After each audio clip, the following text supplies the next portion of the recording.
like two. Yeah, why are we drinking already? No! Oh, we gotta take a drink, guys. Forgot to turn it off. I don't know why. Forgot to turn it off ahead of time. Yeah, Portland stole it from us. Portland stole snow from us. No, we just live in the Misty Mountains. That's where we live. Ooh. Yeah, We've just been inside a cloud all morning, basically. That hits correct. Yeah. We what? We've been inside a clown. We Clown. Not a clown. A cloud all morning. But it looks like the sun is starting to kind of push through a little bit. It does. It's a little brighter. It does. Here. But it's at still 1 not quite p.m. stargazing weather. No. Oh, Well, we're no. nowhere near We it. have no. Oh. I mean, we couldn't even see the house next door earlier because it was just so much clouds. And we could shoot the green laser through it. Oh, I like that. Katie likes my outfit. I'm in character for today's Yeah, I show. hope you enjoy talking to Liz, because the moment the show starts, we will no longer have Liz on the podcast. Liz will not be here. And then there's me who didn't get the memo. Oh my gosh, stop. I could have got like the ascot and the little wig and everything. I was so close. He almost put on like a beard or whatever. Yeah, but He then was looking like, at pictures of a old beard. William. No yeah, he was beards. pretty No beards. out there. You should just put your conductor's hat on. Just because it wouldn't make sense and it would just be like, what? From the 1700s. Here's my little conduction hat. And then I'll have to blow the whistle then if I put a hat on. That's All right, true. Anyway. That's true. Are we doing this? Yeah, let's do it. Well, we're not leading the show. I get a 10 Brandon's- for the high. Oh Okay, my God, Jack. Liz, you know what to do. Countdown. All right, get ready in 5, 4. Hey, folks, welcome to another episode of Cosmos with Cosmos. I'm Brandon. I'm Carolyn. Carolyn? Who else is with us? Who I'm else is Mike. with us? Oh, just Mike? Okay. And today we are talking about William and Caroline Herschel, Woo, woo. my favorite astronomers of all time, and I've been waiting for this episode for years. 5 Oh, yeah. seasons. Five Like, seasons every year. waiting for this. Why Months. did we Every not month do we it? talk about it, and then Why? Oh, yeah, why did Brandon, we not because do Brandon it? Because has this to be took available. a chunk, and it took like a chunk of my soul out making this thing. Yeah. What an outline we got, those guys. Oh, Yeah. yes. So we got the show ahead. So we're gonna get right into the drinks right now. So Mike, what are you drinking today? The Georgian Star. Hey. Oh, okay. And it even sort of, it's a little darker green than I wanted. It's close. Yeah, Yeah, but that's it. it has coconut rum, vodka, pineapple juice, and blue curacao in it. And you'll find Ooh. out what the Georgian it's- Star is in this episode. And it's close to urine this color too. Yeah, that's what I was going for. I mean, I have Yeah. another one. It's this, Oh, okay. which is more of a Neptune. Ooh, that's a Neptune. That's definitely Neptune. That's Neptune. Carolyn, what you got? I'm drinking the August 1st, 1786. Because Very this was good a year. pivotal day in my Almost as old as history. I am. We're not in the rules You yet, haven't so done no one rules has yet. to drink yet. Nope, you haven't done rules yet. And this is rye, simple syrup, That's it. and that's it. Oh, very minimalist. It is the drink of August 1st. It is the drink. In of a the book, day. in a book that I got for Christmas, it is the drink of August 1st. It's like the dog days drink. Yeah, it's 365 days basically of drinks. And so, how is it? It reminds me of cold German nights in my youth, where I grew up before I moved to England and got this accent. So it keeps me Excellent. warm in my bones. Well done. Well done. I'm so excited. I am drinking the Revolutionized Sky, which is bourbon, mezcal, bitters, bit of orange, and a cinnamon stick. It's That was delightful. on fire. Oh. Yeah, so you light the cinnamon stick on fire, get it nice and going like a birthday candle, and then dunk it into the drink. It's excellent. Oh, so fancy these drinks nowadays. We don't have mezcal to make that drink, though. No, I don't like mezcal. It's just the right amount of smoke. In any case, please follow us on all the things: Twitter, Drinking Cosmos, Insta, Cosmos with Cosmos. You can rate us, follow us on the iTunes, Spotify, wherever you get your podcasts. And don't forget to join us after this episode in 16 years for The Hangover. It's going to be great. Woo! Yeah, will we make it to the hangover? We're And not. of course, We have some great people listening now and later on in the podcast, including Katie, which you can find her wonderful stuff on Wildixia on Etsy. Ron for the MrProctorShow.com, he of our Hangover intro music. And Jack. Yeah, so if you happen to be up there in the Council Bluffs area in Iowa, go check out the best planetarium Council Bluffs, Iowa has to offer at rollingbluffsplanetarium.com. Endorsed by me, Caroline and Herschel. Oh, you heard it here first. The first planetarium Caroline Herschel has actually promoted. Speaking of promoting, check out the shop. A little 5-10 minute snippets of great topics. The opposite of what this episode will be. Yeah. All right, so we have some rules before the episode begins. Anytime you hear a puppy bark, take yourself a drink. Any Star Wars reference or Lord of the Rings reference, take a drink. I'm not sure how many references we're going to fit in today because it's just We already so had 3 Lord exciting. of the Rings references, basically. Got it out of our so far. system early. All right, so for this episode, what we're doing is we're doing a bit of biographical sketches, a bit of history, and a bit of acting as well. So we have Caroline in here. She'll be reading quotes from Caroline Herschel because Hello. because Caroline and William, they actually took prodigious notes in journals, so there's plenty of stuff to drudge from and have fun with. So Yes. the quotes they read will be the things they actually wrote down, which is great. And Mike will be playing today, of course, Sir William Herschel. Hello, darling.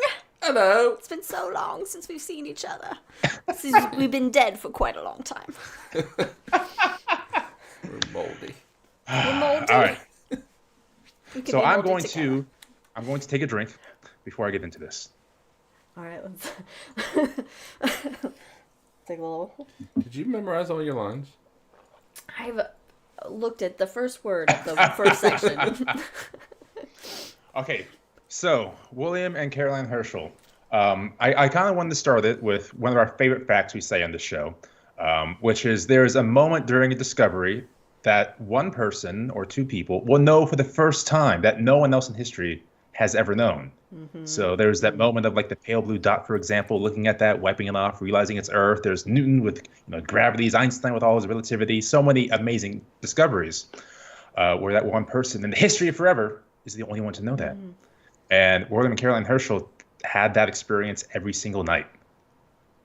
All the amount of things they discovered, everything they discovered was the first time somebody put eyes on it or realized that. So these are my favorite astronomers, and I'm very excited. So quick lightning facts. So in case you do miss out on the next very long while. If you don't watch here's the some rest of the highlights. video. So they figured out the direction of flow of stars, meaning how the sun moves relative to the other stars, discovered infrared, discovered Uranus, discovered so many moons, coined the term asteroid, discovered hundreds of nebulae, actually about 3,000 nebulae and objects altogether, pioneered the improvement of telescopes. He was the greatest telescope maker in the absolute world. Introduced the method of sweeps for observations, which we still use today. Was an accomplished composer, concerts, music lessons. He was like the original Brian May, basically. Their grandfather was also a hobbit, which is great. And then Caroline. I'm not going to count that as a reference just yet. And then Caroline was the first woman to earn the stipend from the Royal Society for Science. The first woman to get paid for science. Excellent. She, just in her own right, discovered 8 comets, a number of nebulae, categorized the general catalog, which we'll get into that later. She won awards left and right that no woman's ever won before, and just created impeccable notes for the entire sky. So really, if like Copernicus and Galileo and Kepler, if they opened the door for astronomy, the Herschels blew the whole damn thing open and just invented modern astronomy. That's our show. Thanks for joining us. There it is. This is all things you can get done without television. Yeah, or looking else at are you gonna do? screens. Well, and it's tough to have television because you need your remote, which runs off infrared, which Herschel discovered. Yeah. All right. Well, then he has no excuse. He should have made a TV right after that. No excuse. We'll talk about John Herschel later on. That's relevance. So in any case, let's get going to the beginning. 1738. So William's about 12 years older, 7 to 12 years older than Caroline, I believe. And one of the things I think is important to note, yeah, it makes sense. One of the things I think is important to note about Caroline is her stature and apparently physical appearance as well. So she stood less than 5 feet tall. And if we look at her dresses and things like that, they measure him to about 4'3". So she was very, very quite tiny. Tiny. Your height. And that was thanks to typhus as a child.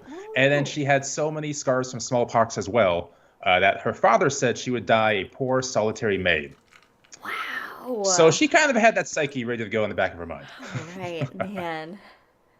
But so he sounds kind of like an asshole. The dad does, Isaac Herschel. A little bit. But by all accounts, even in her journals, he was just a great guy. As a matter of fact, Caroline remarks in her journal about conversations hearing from the main room of the house between them and the father. Caroline said, Liz, Often, I would keep myself awake that I might listen to their animating remarks, for it made me so happy to see them so happy. But generally their conversation would branch out on philosophical subjects when my brother William and my father often argued with such warmth that my mother's interference became necessary. When the names Leibniz, Newton, and Euler sounded rather too loud for the repose of her little ones, who ought to be in school by 7 in the morning, but it seems that on the brothers retiring to their own room where they shared the same bed, my brother William had still a great deal to say, and frequently it happened that when stopped for an assent or reply, he found his hearer was gone to sleep, and I suppose it was not till then that he bethought himself to do the same. Mike, what are your thoughts there? I love the in and out of the British accent. I'm sorry, I think I held that the entire time. You did? And I didn't did get great. too cockney with it, which is what I want to do. Okay, but I love that passage by Caroline just about the warmth and how happy she was that other people were happy. That kind of describes her character throughout her life. She cares so much for William that she just wants him to be happy and will do literally anything to make that so. We'll see that later on too. And so that family just came from like a jovial livelihood between the father. The mother was a different story. We'll talk about that. The grandfather, for example, we said was a hobbit. Abraham Herschel he was a poor man, but he was a gardener. And then he turned into a brewer. And then he turned to a musician and a gardener again. And his name is not Sam. Abraham, alas. Oh, there we go. Yeah, okay. I guess I have to drink, not just push the button.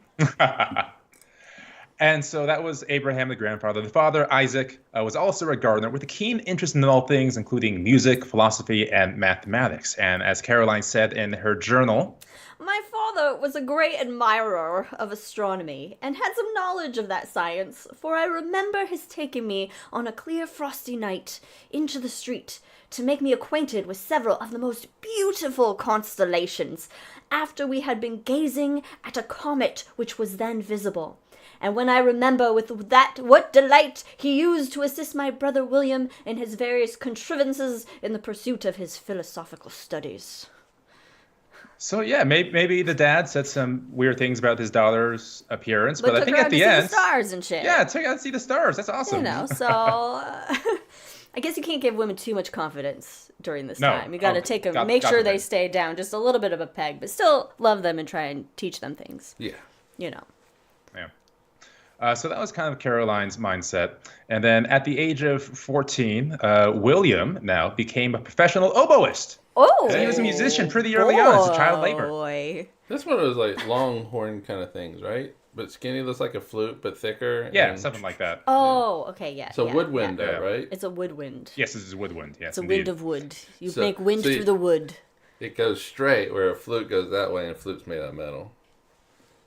I wonder why There you the go. difference in flute and Liz different has just podcasts. been miming the difference of flute versus oboe. In any case, so he's a professional musician, and he joined his father and brother Jacob in the Army's regimental band. And this was a time when musicians accompanied armies into the field of battle. Can you imagine? Anyway, Yeah, just imagine Jay-Z's the going in oboist. with the boys. Was Jay-Z. Was not expecting Jay-Z. I don't know. But at this point, we're very close to the 7 Years' War, which is like the First World War, basically. And so they saw action quite a bit. And so there was one time William and his brother Jacob found themselves huddled behind bushes in ditches as bullets literally flew over their heads.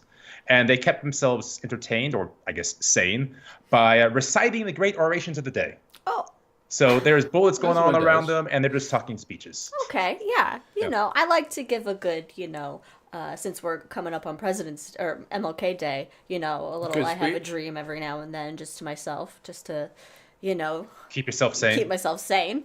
Yeah, while Yeah. bullets fly overhead. Yeah. So in that case, after a couple of battles, he found himself quickly either released from duty or technically a deserter.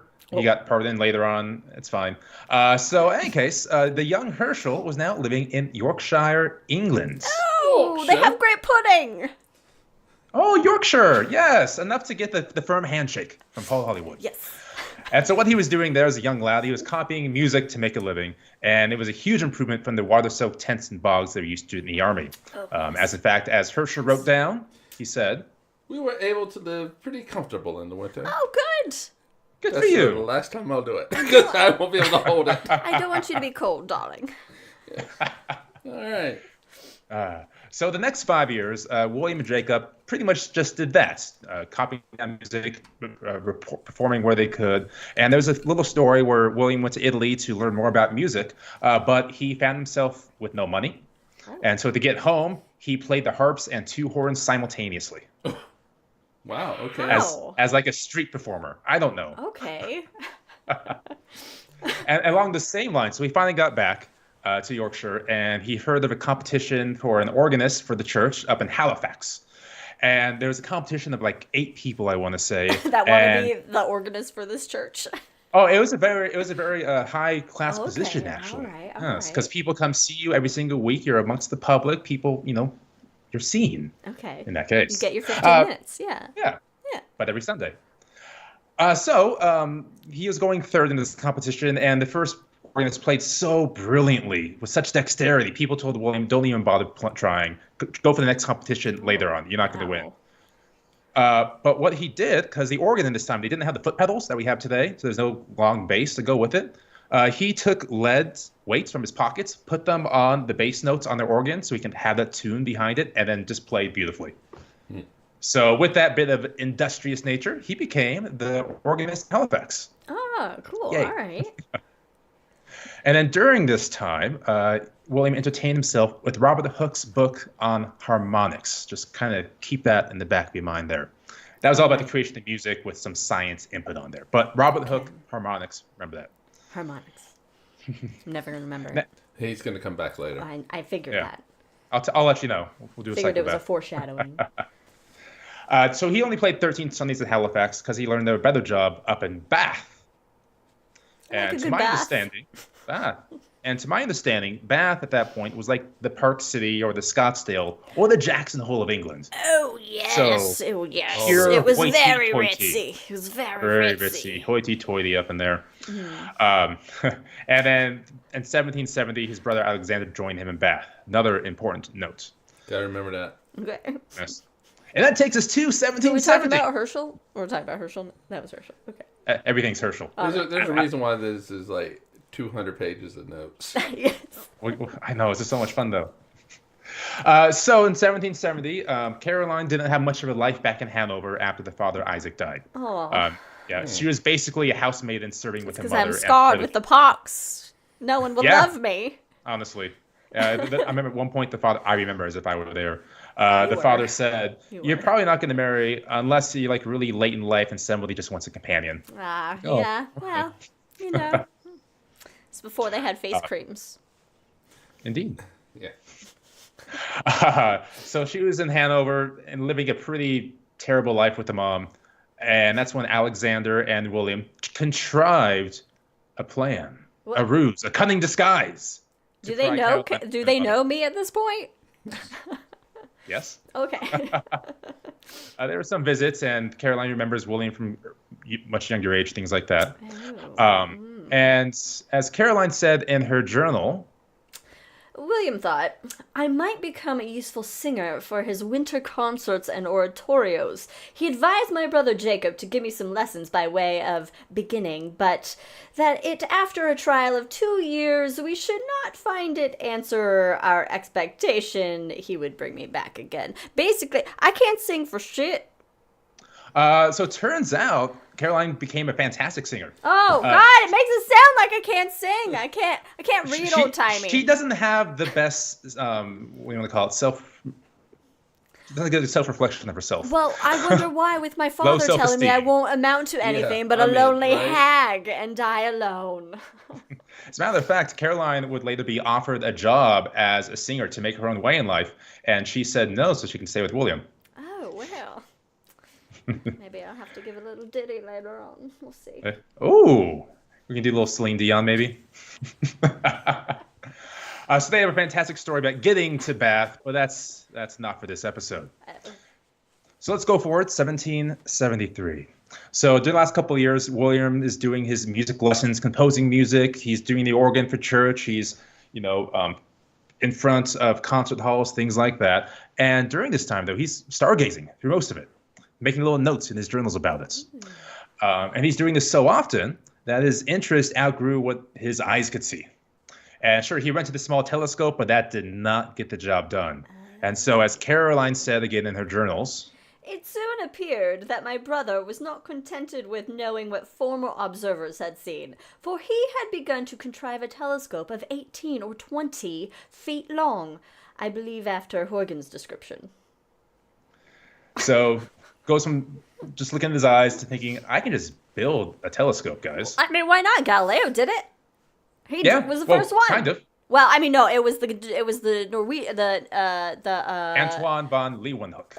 Yes, who did it. But then, Galileo was like, hey, let's take it to the sky, and then I can make this, Mm-hmm. And then other people made one, so why not?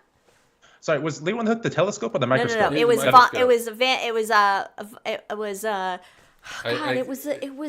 Yeah, it's a trivia question. What is it? It's like right there, Jack. Yeah. Anyway, let's think about this later. All right. Franz Lippershey. Yeah. Yeah. There we go. We got there. Our collective astronomy knowledge, memories. All right. So as William's looking at the sky, trying to build his own telescope, turns out Robert Hooke, he of the harmonics. Captain Hooke, yeah. He actually wrote about optics as well. So it dissected lenses and mirrors. And so William immediately turned the entire house into workshops. Each room had an instrument of science or a workshop to create or to improve the instrument of it. And pretty quick, Herschel gave up the pursuit of refractors, which are lenses. So it's just like eyeglasses, basically. And that's because those lenses create aberrations in the stars, causing distortions in color. It's just tough to get a good view out of it. Chromatic aberration. Yeah. So instead, Herschel began working with reflecting telescopes and mirrors. How do they work? They all light buckets. So William had a little success, but desperately wanted more. And as luck would have it, literally down the road he was living on, a lens maker or mirror maker was retiring and selling off his equipment. What luck! And as William said, when I bought his apparatus, it was agreed that he should also show me the manner in which he had proceeded with grinding and polishing his mirrors, and going to work with these tools, I found no difficulty to do in a few days all what he could show me, his knowledge indeed being very confined. You're such a fast learner, darling. That's what I love about you. What a dumbass. And I love that. Right? I love that, Herschel's getting this great education from this guy, and his notes, he just gives it backhands. Indeed, being very confined. Wow. Don't get cocky, kid. So he... Okay, drink. Oh, shit. So he first began with a very small 2-foot focal length telescope, but quickly improved to 5.5-foot focal length. And he then, at that point, he just became absolutely manic about creating and polishing his mirrors. As Caroline once again said, I saw almost every room turned into a workshop. So they became so engrossed. U of A. He could work for UFA, teach them a thing or two about making mirrors. Yeah, down beneath their football stadium. Uh-huh. I'm loving the dramatic interpretation. We are here for dramatic theater. What's that? Serious dramatic theater. This is no time for amateurs. So they became so engrossed by creating these mirrors, grounding and polishing them, that Caroline literally kept William alive during this time. Like, he would work for 16 hours straight. Always the woman has to, He'd work for at least 16 hours straight, and later on he claimed 30 hours multiple times. And he just can't move his hands at this time because he's busy with the mirrors. So Caroline fed him sandwiches like a baby, just like hand to mouth. You are very lucky. I make your drinks when I'm not making mirrors. And even during this time, she became like the world's first audiobook because she was reading books to him as he was still working. She mentions Don Quixote and the Arabian Nights, for example. I mean, wouldn't that be a distraction, though? Oh man, I messed up this mirror because I was so enthralled. It's just like the futuristic people of today driving long distances, listening to their casts of podular intent, their audio speaking radios. I respect that. Okay. So she was basically an employee at this time, but also the sister and caretaker. And as she said again in her notes, I became in time as useful a member of the workshop as a boy might be to his master in the first year of his apprenticeship. I undertook with pleasure what others might have thought a hardship, because I'm a good damn person. Yeah. That last bit was also included in the Caroline's notes. So it was through these efforts, thanks to Caroline and William, that they became the greatest telescope manufacturer in the world pretty quickly. The most common ones being the 7 and 10 foot focal length telescopes. And some of these you can still find today, like if you're in Chicago, the Adler Planetarium actually has a William Herschel telescope. Adler has one. That means who we know at Adler. I'm not going to say his name because he gets to go check that shit out every day. Every day, walks past it. Dude, that's cool. I know. That's cool. And his fame. I would sneak in and try to touch it. Touch it. But yeah. It was that. So the tubes, they're like not oxconical. I forget the shape, what it's called.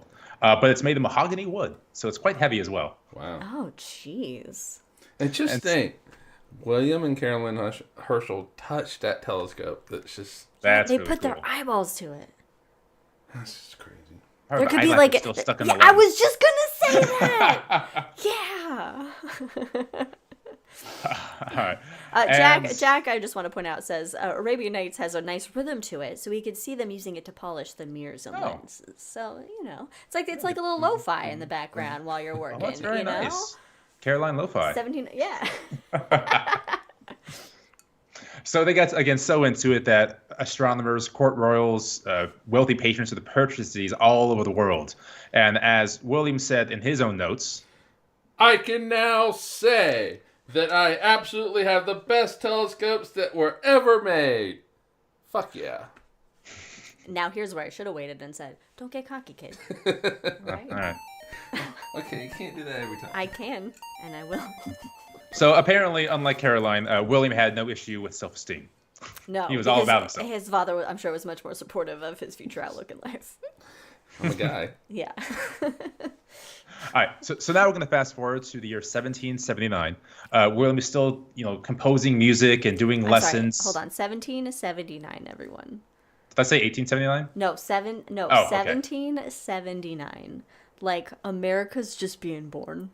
Oh, yeah, okay. Like, I'm just saying, like, look, that's the 3 time. years. Sometimes I need some of those occasionally just to kind of center myself in time and just be, like, blown away by it. No, the things that happened during Caroline's lifetime were amazing. She lived to a very old age, and we'll get to that later on, too. Mm-hmm. So it's 1779. He's still composing music, giving lessons. In fact, he's so into astronomy while having to give lessons to, make a living. Sometimes he's giving lessons, the clouds clear up, and he'll suddenly stop lessons and go observe the sky as the students just kind of sitting there. Yeah, as she should. Hell yeah. As she should. Why are the students sitting there? Students, get outside. Look at the sky. I know. Maybe maybe, you know what? That will inspire You guys don't know how good you have it without the light pollution. Right. So he was mostly distracted during these lessons, but still sought after, because I guess he has a great mind like that. Well, one of these days in 79, he was in the middle of a street with his new 7-foot telescope observing the moon. As you do in the middle of As the you street. But then by pure coincidence, a fellow walked by and just asked to observe the moon. They got to talking about the moon observations, and the guy learned as a musician knew his astronomy. So the next day, this gentleman comes back and properly introduces himself as William Watson, a fellow of the Royal Society of London, and got him to join the Astronomical Society of Bath. So at that point, then William only knows his stuff. He has the best telescopes in the world, and now he's part of some royal societies. Finally, Okay, he's got the networking going. he's got the networking. You think that'll happen to us if we took our telescope down to A little sidewalk downtown Oak Ridge? astronomy. Yeah, maybe. Yeah, you become a royal member Well, of the sidewalk Astronomical astronomy Society. though. That was the guy that was in San Francisco and stuff. Yeah, there's like bar astronomy, sidewalk astronomy. Yeah. Yeah. But I'm saying, you get to know I did people, that- you get a little... I did that before when we had was it eclipse for a transit? I took my telescope out and put the sun filter on. Went out to the park and just people started walking up and checking it out. Like, this is cool.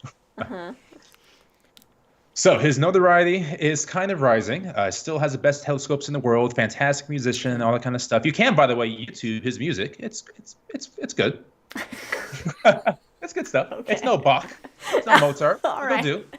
I wouldn't be able to tell the difference. Wow. And that takes us to 1781. It's a cool evening in March. Low 40 degrees. He's got your jacket on. Yes, indeed. William is looking through his 6-inch mirror telescope when he notices a small comet in the constellation of Taurus the Bull. Hey. And he notices it is slowly moving in the sky.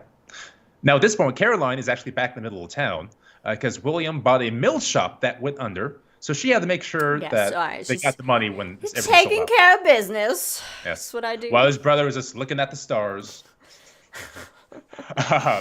So he's using his 7-foot telescope where he can see finer details where other telescopes could not. So he's one of the first people to actually notice some of these things. And this particular star in stars had a haze to it. Wasn't quite a ball of light to be expected of a star. It could either be a nebula or a comet. But the test would be if that pointing light would move with time. So 4 nights later, when the weather was getting clear, the Herschels saw enough of the object move. It was a telltale sign of a comet. Hey. We discovered the comet. So more and more astronomers learned and observed this object themselves, but they realized it was far too large diameter to be a comet. And it described it as having... Neither beard nor tail. Hey. Interesting. So after considerable observations, indeed, what's going on here? From many professional astronomers, it was determined this object was a planet. Hey. So it's long suspected that the solar system may have other planets, thanks to the immense gap between Mars and Jupiter, for example. There are theories of the distance between each planet goes in rhythm. There's harmonics to it. So there's the asteroid belt, of course, and they thought, well, maybe there's one beyond Saturn as well. Indeed, there was. What was the law? There was a law. Yeah, there was a law. It's not like a scientific law because there's no evidence for it, but as to why it would be true. But there was some dude came up with a law that the positioning of the planets included the asteroid belt because the law predicted something there, and it just happens that it's the asteroid belt. Because Jupiter's gravity is preventing it from all coalescing together. Yeah. There was a law for it. I can't remember. okay. I can't remember. And I read his name in one of the 2 books I read about William Herschel for this, but I can't remember what it was called.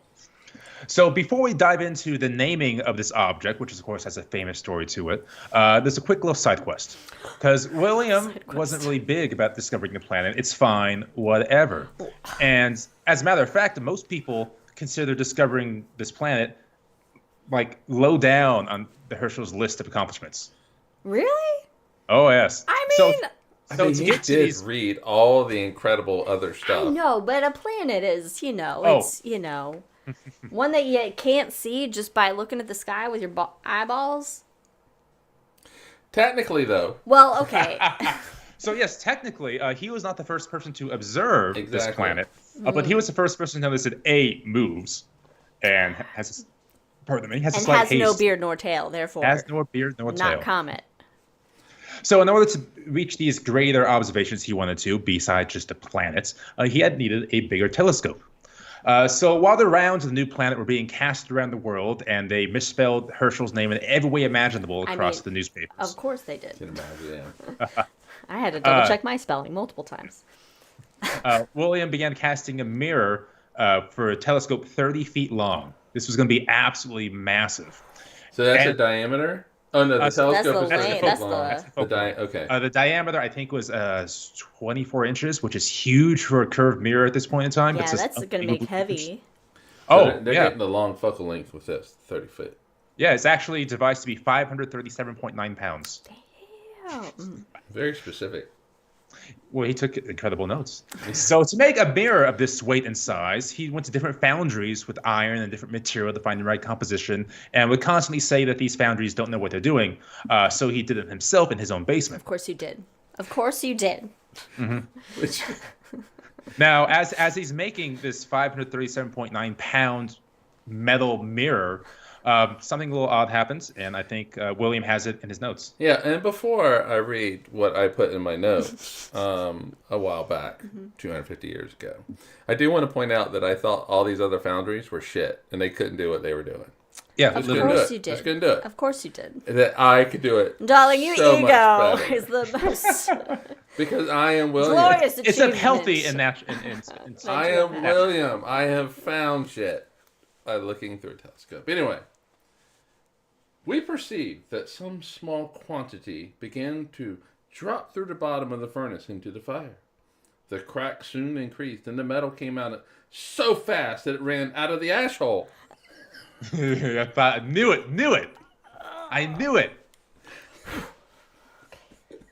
I'm sorry. Middle school William has come out. When it... I'm a proper lady. So, where we left off is it's rushing out the ash hole. When it came upon the placement, the flags began to crack and blow up. So they caused an explosion out of the ash hole. That's what she often said. I'm going to drink to that, Arby's actually. does that too, right? I like Arby's. As I like to say, I like Arby's too. we have the meats and you have the shits. Actually, that's what Jon Stewart says. I totally stole that from Jon Stewart. So in any case, you going get back to credit. the 1700s here. How do you know about Jon Stewart? Jon Stewart Mill. Oh, Jon yeah. Stewart Mill. I've had a lot of time, darling, to see what the world's going on as a ghost. I've been Fair, dead for a fair. long time. What you think that? What entertainment do you have as a ghost other than to look at what's happening on Earth? Not much else to do than catch the Daily Show. That's fair. Well done. Well done. So in any case, this telescope is literally blowing up in their basement. The brothers have to run out of there to save their lives. The molten metal burned the flagstone in the basement.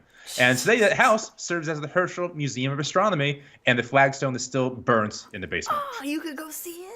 Yeah. Burn. And I just want to remind everybody, I thought the other foundries were shit. Meanwhile, I burned the house down. Well, almost. you didn't burn the house down. You just Just learn some lessons. yes. A lot of lessons. I think we had So- home insurance. So we remain in the year 1781. Yes. And this is the same year, thanks to the discovery of the planet, that he was awarded the Copley Medal by the Royal Society. And the Copley I enjoy Medal getting is that award. basically the Nobel Prize. It's the same thing, I basically. mean, that's cool. But does it come with $1 million? Well, they made him a member of the society at no membership cost. Oh, hey. So that's There you nice. go. There's no subscription Nice to that. when you don't have a So- membership fee. So, no. Oh, yeah. But so we have the fun about the name. Mike, what was your drink's name? Oh, the Georgian Star. Yeah, the Georgian Star. The Georgian Star. So from what I can tell, people are writing to Herschel asking about how to name things. He really doesn't care at this point, I think, about naming the star. Ironic, given your ego, you don't sorry, want the it to be planets. called the Herschel planet. The Herschel Star. Well, you know. So I it was gotta tone it down a little bit. So it was actually the Royal Society president, Sir Joseph Banks, that recommended naming a new planet after the king, King Yes, George naturally. III. Naturally. Now, in the past, at this point, it was Just kind lost of a war, but naturally. so, Yeah, the well, French are gonna love this. well, the French have a whole thing. That's another story. So it was kind of popular at this time to dedicate the work of our discovery after the monarch. And in turn, it was socially expected that the king and queen would honor them with another honor of monetary contribution fitting the dedication. So it wasn't like a law, but the king kind of had that obligation to socially do that. It's a whole planet. What did the king give us? Yes, that was the thing, because naming a planet after the king, it's not like you're naming an opera after the king. No, it's a whole entire world, like the Earth, but bigger. Yes, and fun fact, naming an opera after the king is what William's other brother did, and he got compensated for that. So in any case, the king already had a royal astronomer, so that couldn't do. So William instead was given a pension of £200 per year to simply be available to the king and his guests when they felt like stargazing through telescopes. On retainer astronomy outreach. Yeah. Which has got to be like $1 billion back in 1780. £200 a year? Yeah. So it wasn't as much as William was making, I don't think, with the music and selling telescopes, but it did allow him to quit music altogether. He doesn't write any music after this. Okay, well, and just apparently he's subpar, so okay. Not too bad, not too shabby. Yeah. So he was the official telescope maker of the king. So it's better than being the jester. It's true. So you're a world-famous telescope maker. You discover a planet. He's absolutely world-famous. So they tried naming it the Georgian star, but no one else really wanted that at all, so they quickly just called it Uranus after the father of Saturn. So it all worked out. I'm very proud of us that we haven't made a Uranus ashhole joke yet. Oh, it's simmering. Oh, it's simmering. we did ashhole. It's real simmering. We had ashhole. But just so you know, 200 pounds a year is equivalent to 15,448 pounds. Oh, today. that sucks. That's not that much. That's not that much at least in today. But that's back then, so I guess it's better. Maybe? I don't know. I mean, the housing then cost like $6 per house. Right. So okay. So fine. I mean, clearly they were well off. They were fine. They were fine. They were not. But this is just money you put in savings because you're just available to point shit out through a telescope. You're basically given a planetarium show. Yeah, this is sub income. This is a secondary income, but tertiary, whatever the. Yeah, I got you. You got it. I would take that. I would completely take that. Yeah. Oh yeah, hands down. If Oak Ridge would give us 15 grand a year, just to be on retainer. Yeah, basically. Like for October to May, you don't even work because it's cloudy.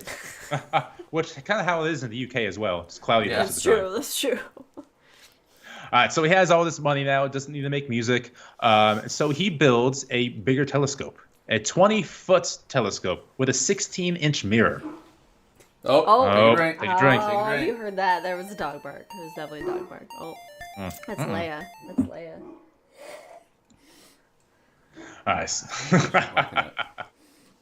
We probably have like a really massive elk in the backyard or something. I don't know. There was a bird hanging out on our fence yesterday, and she was just staring at it, but didn't bark.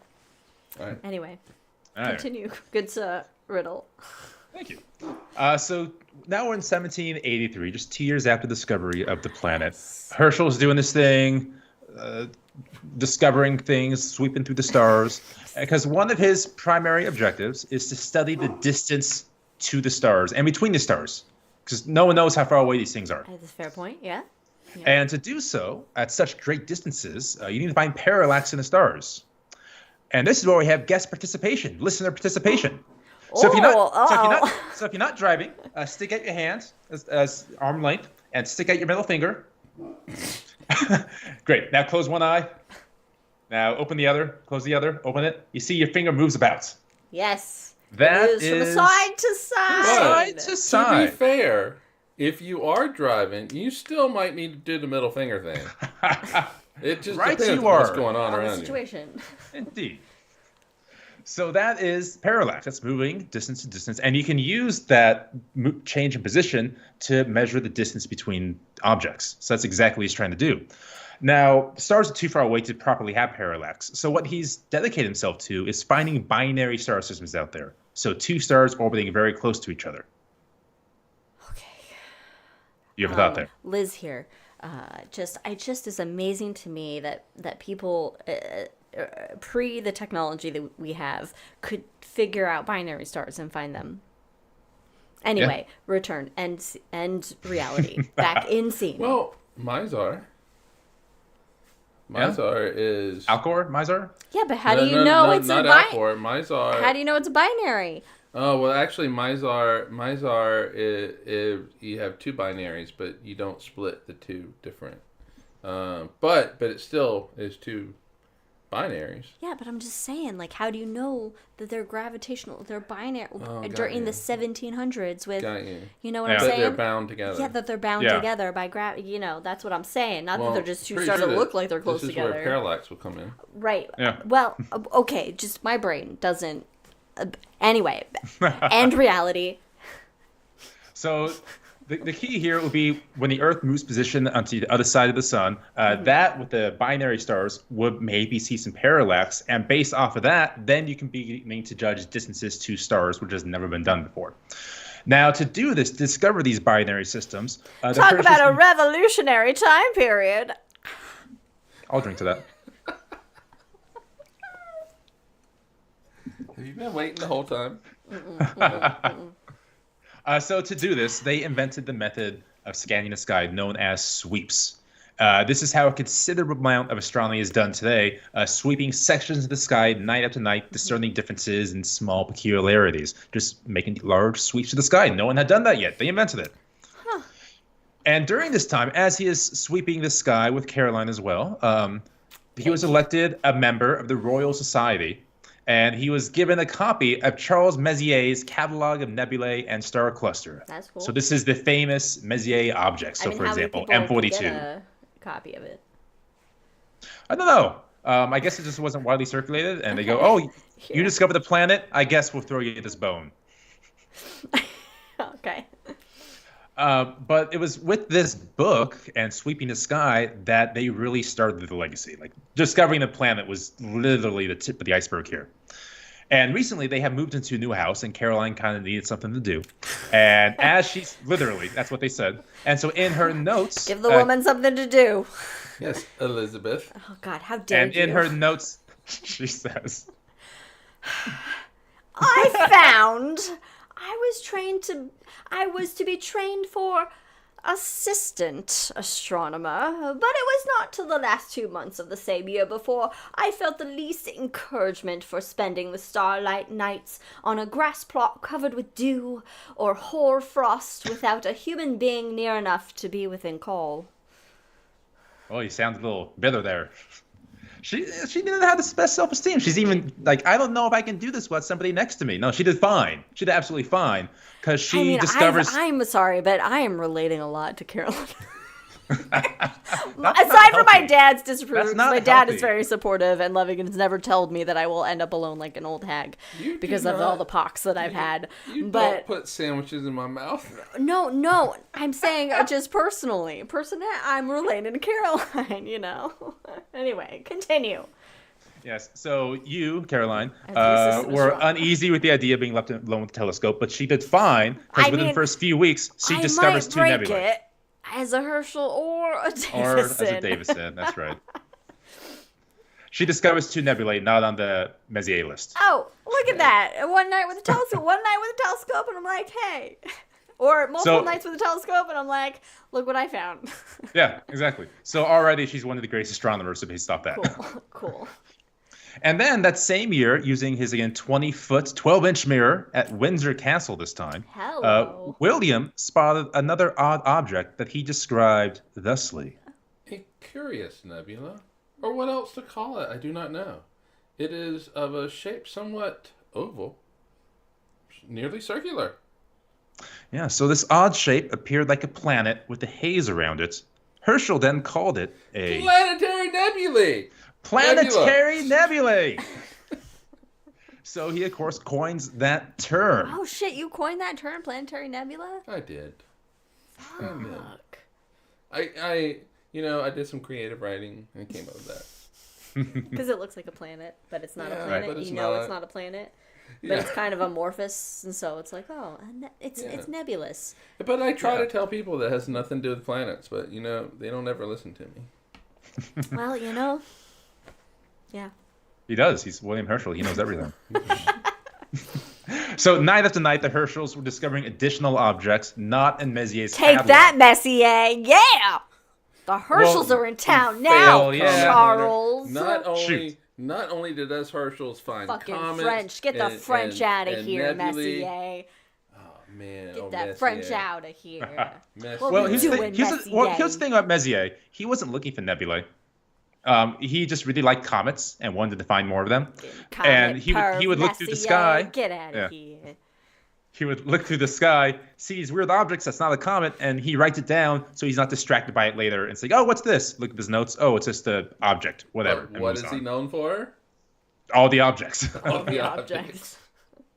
So Messier's catalog had 100 objects. The Herschels would go on to discover 3,000 objects. Boom. Yeah, Three take fucking it. thousand. Chuck. Boom. Chuck Yeah, Ness. Chuck. Oh, Now, roast during you, the- Chuck. Just throwing shade on Chuck. I've never heard Chuck Messier, but I'm on board with that. During their initial discoveries, though, they were kind of shorthanded with cataloging, so a lot of people couldn't quite understand what was going on. So later in life, in her 80s, Yes. Caroline would then go through these notes, classify them properly, and then William's son John would then submit them, and they became known as a new general catalog. So NGC 1077, all of those basically are her. That as an 80-year-old, I was involved with the new general catalog. It's more southern. You got southern I down got there, real yeah. southern, but it You happens did. to old British women. They get southern. Which the NGC now has more than 3,000 things. Though. Well, yes, Yeah, because yeah. time We've has been happened. adding. Time has happened, and telescopes have gotten better. They have. Yes, and I've But- become more ghostly. And you are more British again. Thank you. Yes. But it did take a while, though, for telescopes to get better after Herschel, but that's a different true. thing altogether. So, as he's discovering all these objects, he's writing a number of papers, postulating on different ideas, things like that. So, for example, those fuzzy nebulae in the sky, he could sometimes convince himself he saw individual stars in them and thought about the life cycle of stars and if maybe they were related. In fact, he says in his notes... In what I figuratively call the laboratories of the universe. Laboratories, darling. Don't mansplain this to me. I will do what I want. In what I figuratively called the The laboratories?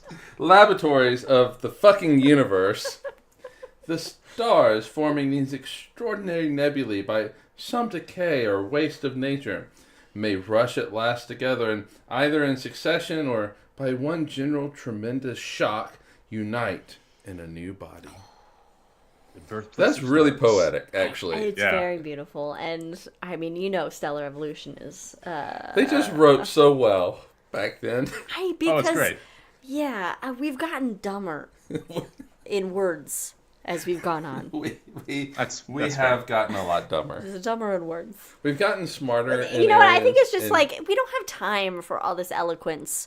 We get it. All right, we're just down to the let's get to the point. 100 and what is I mean, we're Twitter? back to hieroglyphics as it is right now with emojis. So. LOL smiley face. Yeah, well, we have to write everything, describe everything in 200 characters or less. Yes. All right, so because I'm keeping this episode contained, Are you? we're moving on. You're Contained. not. I'm doing okay, actually. You're I'm doing okay. okay. You're fine. Yeah, you're actually doing all right. Yeah. You're fine. We're going to move forward to 1785 Oh my and God! Herschel and Wait. the Milky Way. That is literally 200 years before I, Liz, am born. Nice. Okay, sorry. Okay. That was a sidebar. All right. I'm not sure which of my notes I don't want to read because I say don't mention these a bunch.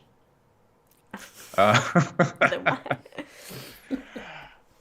right. So. I need to in post. In post, I apparently need to edit your laboratories because it sounded a bit like labiatories. Oh, that's a that fun like? one. I haven't heard that before. Labiatories. Oh no, keep that. Keep that. All right, you like the labiatories? All right. Labiatories of the universe. The universe In is the run by early- women. Contained. Okay. In the early 20th century, we have the great debate of whether the Milky Way is a galaxy or if there are other galaxies out there or we are all that is. That really started, got some good bells out there, in this year, 1785, William Herschel's having the same thoughts in his mind. Is the Milky Way one of these nebulae I'm seeing? Are these small nebulae galaxies like our own? What's going on up there? So he wants to determine the shape, the size of the Milky Way galaxy. And in doing so, the ideas he puts in the paper, this paper has been called the greatest paper in the history of astronomy. The greatest paper Yes. in the history, currently, of astronomy. Up to that point, and one of the more. Okay, up to that point. The greatest paper in the he history didn't of astronomy. He didn't discover, that the universe was expanding or anything like that. It's, Right, later on. because yes. So they were convinced that their new 20-foot telescope could spy the edges of the Milky Way galaxy. So that would allow them to give it shape and understand the structure of the galaxy. All right. And so from their observations, Herschel also assumed that the distribution of stars was more or less even in the sky, which is a pretty commonly held thought. Mm-hmm. And so with this information, they began yet another sweep to determine the structure of the galaxy. And the end result looks a bit like a bug splatter, if you've seen this image. Yes. I absolutely love it. But and they had the sun right clearly close to the center of this globulous galaxy, but for a reason. So if you looked at that picture, there looks like a big mouth on the right-hand side of it, the big empty spot. That's the center of the galaxy. There's too much gas and stuff in there to see stars and see the other side of the galaxy. So had he been able to see through the galaxy's core, he actually would have had the Earth and the sun basically in exactly the right spot. Wow, that's pretty good. Yeah. That's pretty good for 1785. 200 years before. 200 years before I was born into this world as Elizabeth Ann Davison, not as Caroline. Who's Elizabeth? Herschel. I don't know an Elizabeth. But yes, in the same paper, he thinks about the Andromeda Nebula as well, and whether that is another galaxy. Okay, so they were talking about the Andromeda Nebula and at this time until Hubble, basically. Yeah. And Herschel, to be fair, was kind of kooky in some of his ideas. The people around him will say. No. So I think I have mentioned this later, but he also really. I'm just going to skip to the sun really quick. The sun and new lights. So he wanted to study the sun as well because he loved the idea of extraterrestrial beings on other planets. Why would God create man and only put life on one planet? So clearly, there's life strewn throughout the galaxy. Mm-hmm. Including the sun. So there's life forms on the sun. It's too hot. It's too hot. Well, no. See, that's where you're wrong. See, only the outer atmosphere was hot. The inside was kind of kept, nice and toasty inside. And sunspots, by the way, are mountains poking the way through the atmosphere. I mean, that's a cool idea. I like that. I mean, you don't. You don't know at that time. You can't. No. You don't have the technology yet to realize. You don't it's just have colder. the physics to really understand it. So Yeah. Yeah. So right, William, he's putting forth a scientific idea. They're like. Never mind. I mean, and it could be. I don't know how it could be tested, but it could be tested. Oh my goodness, yes. And so he thought there was life forms on the moon as well. In fact, many people called him a lunatic. Well, there are. Yeah. Many people called him a lunatic. Oh, quite funny, actually. Yes, and that's what they said. You were a lunatic. That's great. So in any case, he was studying light to better understand the sun and the stars as well. So what he did is he took a prism and had sunlight go through it, and like Newton, he saw the colors come out of the prism, the Roy G. Biv, yes. And so he had the thought of measuring temperature of these different colors. And he noticed there were slightly different temperatures throughout the colors. And then he thought, what if I just move the thermometer a little bit off to the side, a little beyond the red? What you can see. And he saw the temperature indeed went up. Ooh, infrared. Yes, he discovered infrared light just using that experiment. And that is pivotal in today. And in fact, we could not have the James Webb Space Telescope without the mirrors of William Herschel or the infrared of William Herschel. So it should really be called the Herschel Space Telescope. It definitely should. It should be called the Herschel Space Telescope. Yeah. All right, I am on board with that campaign. All right, so I'm actually 5 minutes short of an hour, which is very exciting for me. So I'm going to dive a little bit into the 40-foot telescope. 40-foot telescope. 40-foot telescope. The original space mission, because it was severely over budget and severely behind schedule. Let's talk aren't about that. all of them? Yeah, that's why it's the original space mission. Okay. So in order to build this massive thing, he needed 2,000 pounds from the king. That's money. Oh, okay. She has the money. monies. Yes, all right. I had to transition my brain over. I know, right? Yeah. All right, you're back to Carolyn. Now, Yes, I know. All right, I'm back. now King George III at this point is getting more into his mad King George phase. Yes, because he's lost got the a black war. eyeliner He's on. not in his right Yeah. mind. He got He's- too cocky, if you will. Not too cocky. Kid. So, damn it. So he has with 2,000 Yeah, you pounds need to- in monies. Ow, I'm out. I'll water it. And the king says, no, you can't have this money.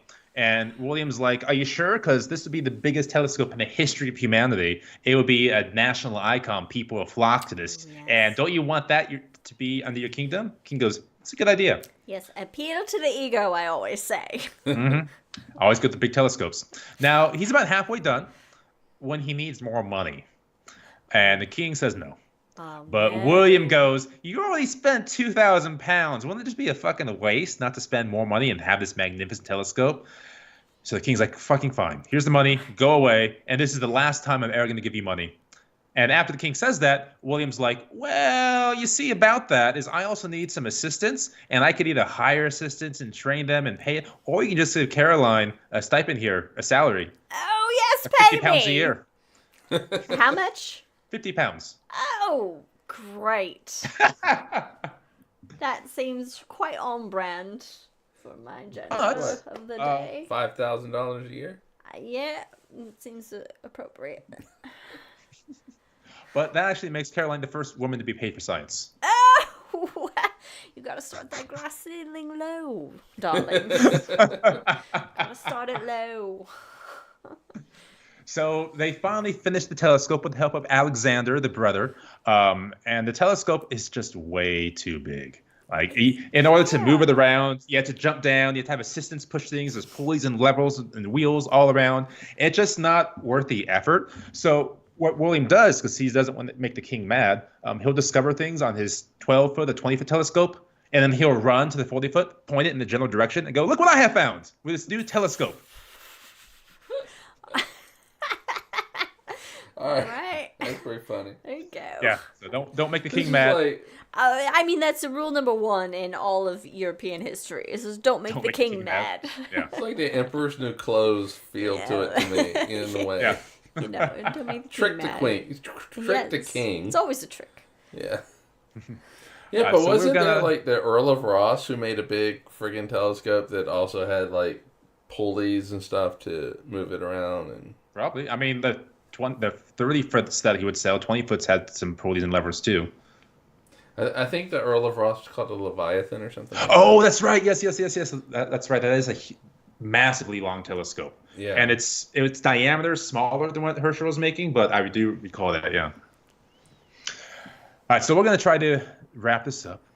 If I'm allowed to in the hangover, I can talk for another hour about the Herschels. But we did not even mention the amount of moons they discovered, the moons around Uranus, Saturn that they discovered. Herschel even coined the term asteroid, if you're curious. I mean, it seems that, you know, you have the eye for the booty. Okay. Did the big telescope work? Kind of. It kind of worked, but no one could really see things besides Herschel because he was really good at it. So they just kind of, after he died, his son John just deconstructed it. Like, no, sorry, not worth the effort. Cool. I also want to point out again, because I think it was glossed over, that he coined the term asteroid, which I think is fantastic. That was glossed over. As I said, he likes the booty. And that was about finding the planet Ceres, which was called a planet for a good long while, but we can talk about that later. A dwarf planet. It had a fate similar to the Pluto I've heard about in modern days. Well, this was after it was called an asteroid. Then it was called a dwarf planet, indeed. And then in his 50s, so he had been, looking at Skype for about 20 years now. He married, and he had a son, John Herschel. And John Herschel, in his own right, was a famous scientist and astronomer. Big contributor to photochemistry and the camera. In fact, he coined the term photography. oh shit! So this family is just like getting shit done. I always forget that we are not married and we're brother and sister. I always Like forget. Luke and Leia. It was a slow progression of thought throughout the show that, wait a minute. We're brother and sister. Yeah. Cool. I love you differently now. Now, Things when are William really Herschel, weird right now. so when William Herschel finally died, Caroline figured she was going to die the same year. Like, Oh! what's the point? Without We my might dear as well William, be I'm just going married, to die. darling, because apparently my entire existence is tied to you. And actually, when William married, that William and Caroline's relationship kind of got strained. For some reason, apparently, when you bring another woman into a relationship, in that case, that's not a sister. It gets weird. Uh-oh. Oh, poor Karen. Poor But myself. they eventually became friends, close again, and everything worked out. So she thought she would die the same year as William. So she went back to Germany to die, and she bought a very nice feather mattress for 30 pounds. But she didn't die that year. Oh. She didn't die the next year either. Oh, shit. She lived through the age of 97. Well. In fact, she only died when their son John Herschel went down to the southern hemisphere, swept the skies, did maps, added the objects, and thereby completing my father's work. So once Caroline heard that William's work has been done. Yes, and then I decreed, I can rest now. I can die now. Daddy's work is complete, and I shall die alone. Meanwhile, Basically. she was like very much a part of that An work. old hag alone, just absolutely. like Papa So it's not predicted. just- Even it's not just- even in her It wasn't me. I was just nothing but an assistant. But even in her Twilight years, which you can make the argument that all the years of them were Twilight, 'cause anyway, 'Cause that was she all was for constantly a very long time. right. She was actually sought after constantly from astronomers and royals wanting to hear stories to get her knowledge and things like that. And it was again in her 80s, where she cataloged basically the general catalog with 1,800 objects. You know, I like to share the stories and. We only have one more bullet point. Okay. Or we have a couple. So she was buried with the locket of William's hair by her own request, and the almanac her father used. And you had talked about this earlier, the lives they had. They lived from the American Revolution through the rise and fall of Napoleon to the steam engines and trains to photography, even basically. That's Just the amount of change they had in their life. wild. So I thought this was a fun line. So when they lived in the world of revolution, they revolutionized the sky themselves. Hey, nice. I like it. So on her tomb, she has engraved that she wrote, "The gaze." I guess you should write this. You should read this one, Liz. I'm so thank sorry, you. Caroline. Excuse me. Yes, I composed this for my tombstone. The gaze of the deceased here below was turned towards the starry heavens. Her own discovery of comets and her share in the immortal labors of her brother William Herschel will testify hereof to future generations. With that, join us on The Hangover up next. Follow us on all the things, and have yourself a wonderful day. Cheers, everybody. Stay safe. Cheerio, pip pip.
Because there are no more notes. Hey! Well, oh no, my hair. Okay, welcome.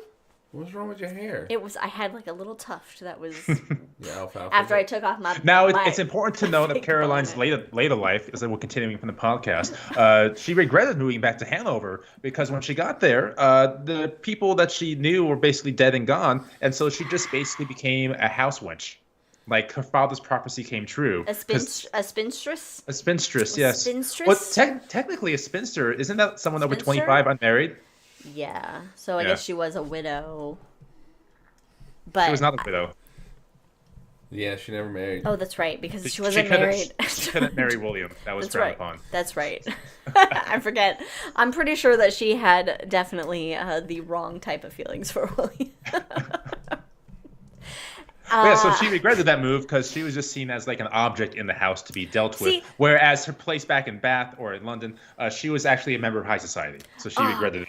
You know what? I wish I could go back as Caroline during this time, and I would become the creepy, haunted witch lady at the end of the street. Like, like the spooky. She's 4'3", hunched Yes, over. yes. She's used to going out She's at got nights. the pox scars all over. Like, perfect creepy old witch lady aesthetic that she's rocking. She just needs like a little rundown house, maybe. Just to really seal it in. Oh, no. She would not allow her house to fall into disrepair like that. Oh, well. I mean, for the bit, though. For the bit of 20 years. That was fun. But yeah, so I I enjoyed that. don't have a plan for the hangover. I can talk more about the Herschels, of course. Talk about a wonderful book, Discoverers of the Universe by William Hoskins. There's a good audiobook to listen to. There's a couple of YouTube conventions about him. For example, there was one for the Bath Society of Astronomy that had 135 views, which I found illuminating. 135 views. 130. It was a Skype meeting, and they just put it on YouTube. I feel like in Bath there should be many public baths. You'd be right. But it's Bath spelled with an E. Like, I know it's Bath spelled It's with like, the E, it's like but E old Bath. yes, so, but like, it's still Roman, it's like just like a go all in Roman on bath. Romans. Yeah, the Roman bath. I wonder if that's what it was named after. But adding an E. Maybe. Because it is, like the Park City of Yeah, so the UK. spas. So maybe it does have the baths and spas about. I would like to say, Mom, your comment as soon as we went to break and you just said, but she had a nice mattress, just was Perfect. And I was like, yes, at least all these things. She dies alone. She never got to marry her brother like she always dreamed of. We think, as it's implied. Let's not make this weird, Okay, she did all this stuff, but, at least she had a nice mattress that she paid £30 for. Isn't that nice though? It's A nice always- feather mattress. I mean, a nice mattress is... I like our mattress. I like our mattress, too. It is too firm for normal people, because we need a firm mattress, but it's comfortable to me.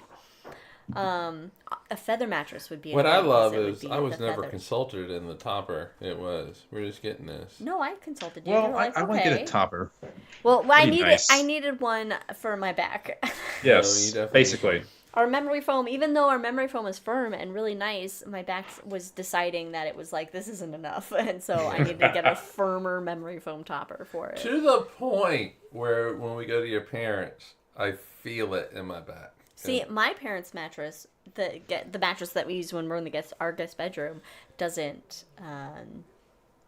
It's firm enough for me. Can you ship the mattress in your guest bedroom to me? Because I love that mattress. I know you do love the mattress. That I want that so bad. $200 mattress I got off Wayfair. Well, it's now Liz's. I mean, parents. eventually, if we upgrade that bedroom to a king bedroom, then we'll have a queen mattress that is available if you want it. Then You get the Yeah, pay if for you guys shipping. want to ship it over. we'll drive it to you. We'll drive it out for Doug. Oh shit! Which I almost made, like just to get hotel reservations, but we had to figure out if we're gonna go and yeah. like what Oh, days. I I was bet gonna. It's Little America was what I was gonna do. I could, but I can't say it on stream. On the street. Okay. Unless I have to edit it out later. I'll text you. Okay. Okay. All right. Yeah. Anyway, That got a little weird. what are you drinking, Maybe Liz? What's in the hangover? Maybe I can get a discount. I'm just saying. It is a beer. Oh, beer. A beer Elysium, by Elysium, called Night Owl Pumpkin Ale that I have left from Thanksgiving times in my astronaut CwC, which his backpack opens. We discovered yesterday, so you can put stuff in his little oxygen. Caps? Yeah. Oh, that's a good idea. Bottle opener. Little bottle caps of like unique beers that we have. Oh, that's cute. Oh, but you see, I was thinking you put like little playing cards in there, like a deck of cards, so it looks like it's a full pack. Oh, you could. Oh, yeah. Or you could hide your weed in there. My mom's watching, Brandon. It's a joke. This is a family show. Shit. I don't get real We weed. don't. There's no discussion of weed. We never do any drinks. My mom knows I smoke weed. There's but is my dad watching? That's the question. There's no cussing that happens. Fuck no. You're No an cussing. adult. No cussing happens. You're an at adult. all. Oh, so for the hangover, I saw the Fellowship of the Ring in theaters last week, and it was wonderful.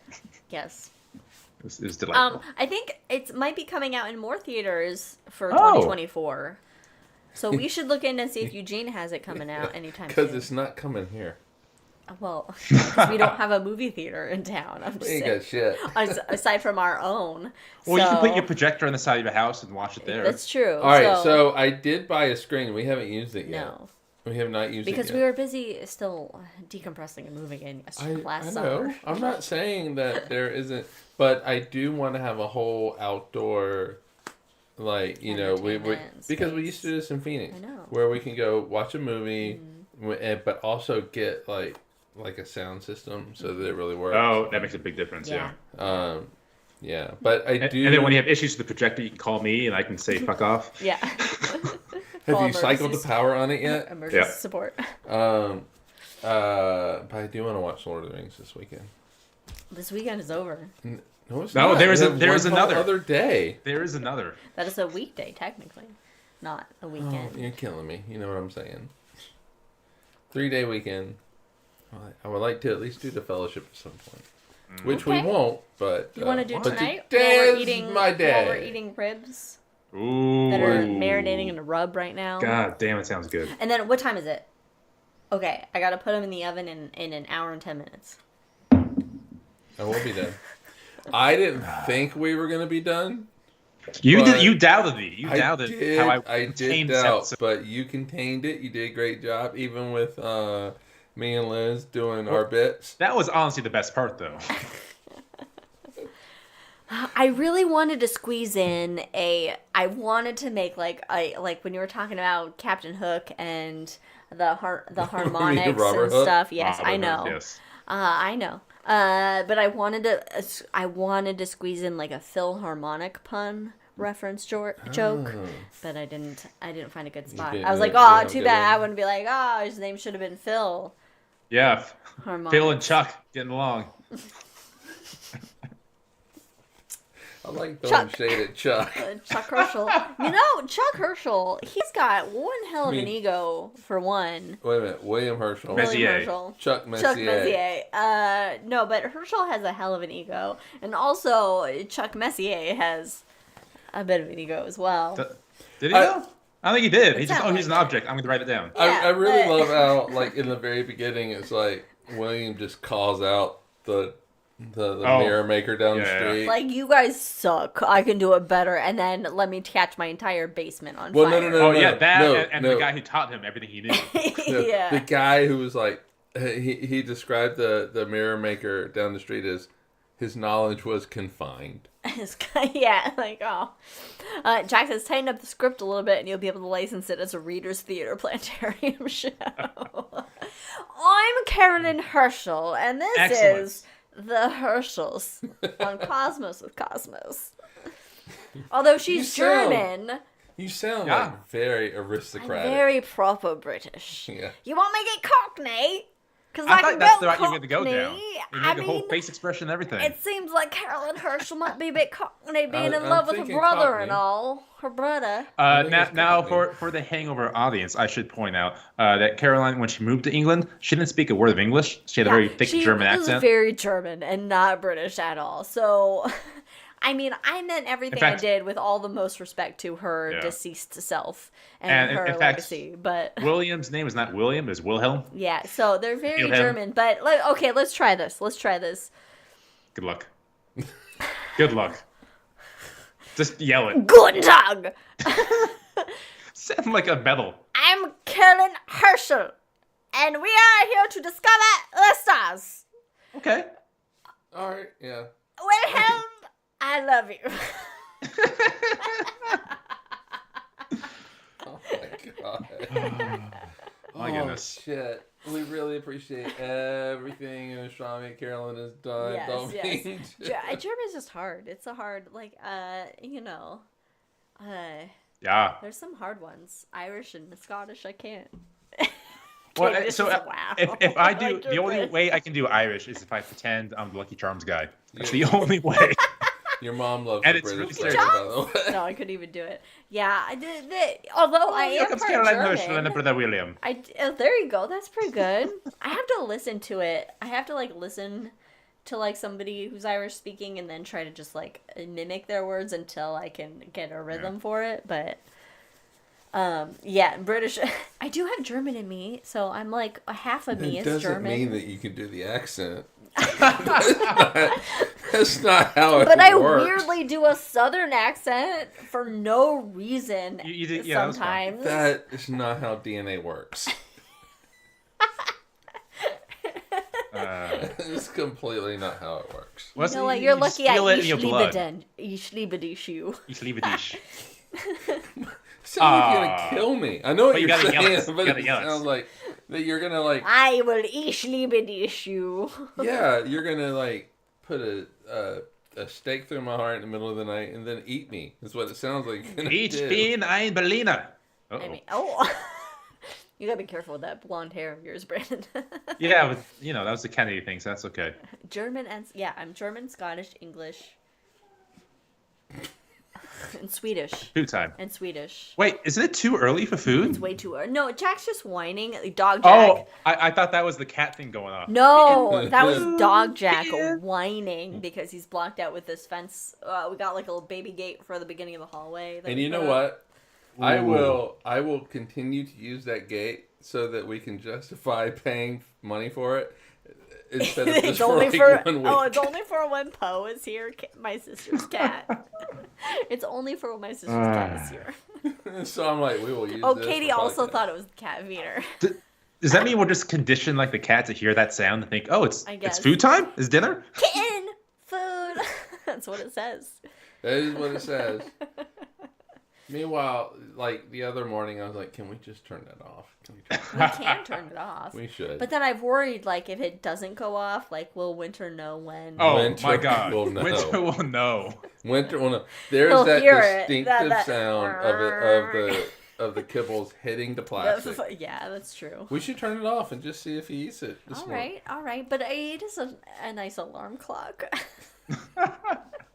Now I use it I as would think the scamping across the floor and jumping onto the table would be good. But to be fair though, as soon as it hits the food comes out, Leia is just jumping. I know. And Jack will go from where he normally sleeps to just it just launches over. He is ready to be fed. So I don't think the alarm is going to be an issue. There's such big, thick flakes coming down right now. It's just so neat. Oh, I'm jealous. We have nothing actually right now. No, our fog is starting to clear out, so at least we won't be murdered today.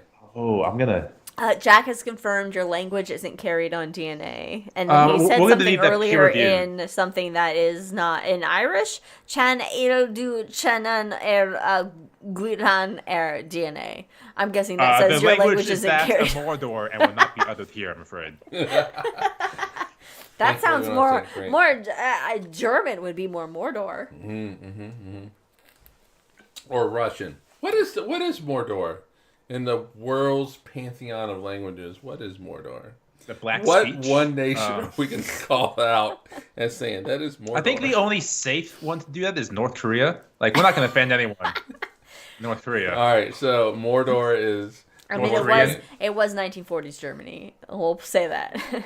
Well, so 30s. so Tolkien's Yeah. very big about this. It is not an allegory. There's no comparison between the real world and Lord of the Rings. Let's get that out of the way right now. The Balrog probably Sure. didn't have wings, and the eagles are fucking fine hanging out by themselves. Fuck the Eagles, god damn it. They can make a difference and they choose not to until the last second when it makes them look fantastic. Because the ring wraiths are gone. There's no more Air Force. They could outnumber the ring wraith force. Not that many of them. There are There's more only than 9. there's only 9 ring there's wraiths. got to be more I eagles. don't have eagles. There's not that many. There's got to be more eagles. They're not endangered. I mean, the job got done. Here in didn't America, it? though. The job, yeah, but at what expense? For At getting what the cost? taste of strawberries? At what cost? Oh, that's a high cost. See? You know, we should start a second podcast where all we do is talk about Lord of the Rings. Sure. That's what The Hangover is. How many podcasts are there that just talk about Lord of the Rings? Yeah, but they have not met our version. We have one podcast that's Lord of the Rings. Yes. I like What that about second Second. podcast? We don't have TikTok, but Brandon always shares TikToks with us of this guy who works for like airplanes or whatever. That then goes. It's like it starts off talking about airplanes let's see and if then we can make- transitions into Lord of the Rings. Like Does it Oh, I got seamlessly. one. I got one. Hi, I'm Brandon. And today we're going to talk about my telescope. And in this telescope, we have a mirror at the bottom of it that collects light in order to see objects up close. It's similar but quite different from the mirror of Galadriel, which in fact does not use the light to capture starlight, but in fact uses her magic as one of the first elves to be awakened by Ilúvatar to see into possible futures depending on the... Yes, so it's one of those. that was one. Yes, beautiful. And so while this telescope isn't the mirror of Galadriel, I think it's pretty neat. that was spot on. I mean, it's pretty spot on. You should make a TikTok that mirrors his, but with telescopes But or astronomy, but with astronomy. I can't knock off. No, I don't want to make TikTok things. God, the whiner. He's a whiner. He's such a whiner, Jack. But he's such a The good dog. boy. He's such Oh, a good he's boy. a great boy, He's but- The such a dog. good boy. He doesn't. They spend, other than podcast day, All of their time 24 with hours us. a day with us. All of their time is with us now that we work And- from home. I know, So and this they separation can't- anxiety of being in a different room Oh is my not God. good. Us going into an office would actually do them good. We have no office to go to, but you know. Nor do we want an office No, to God go no. to.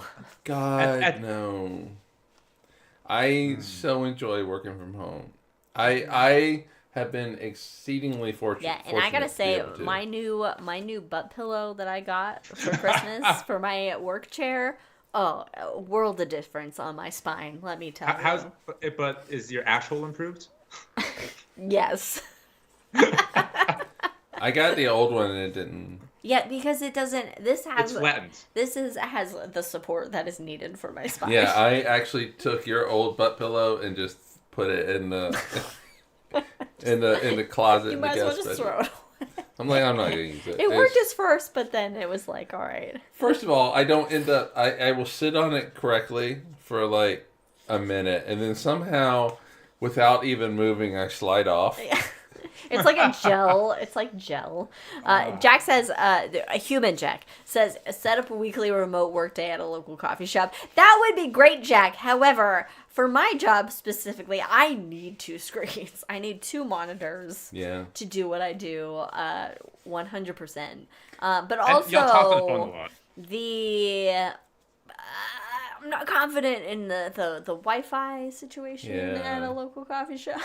But the local coffee shop that we do have.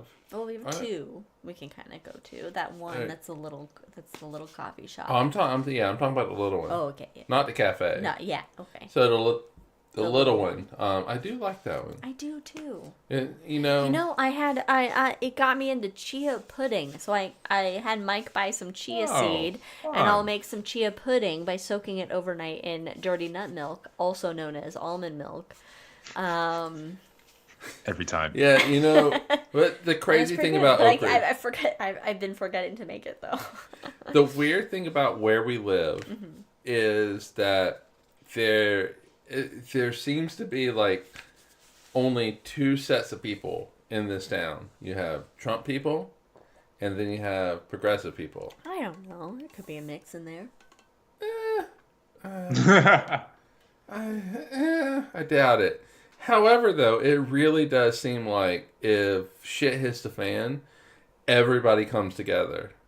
And, it just really shows that, I don't know, that we're all people in the end.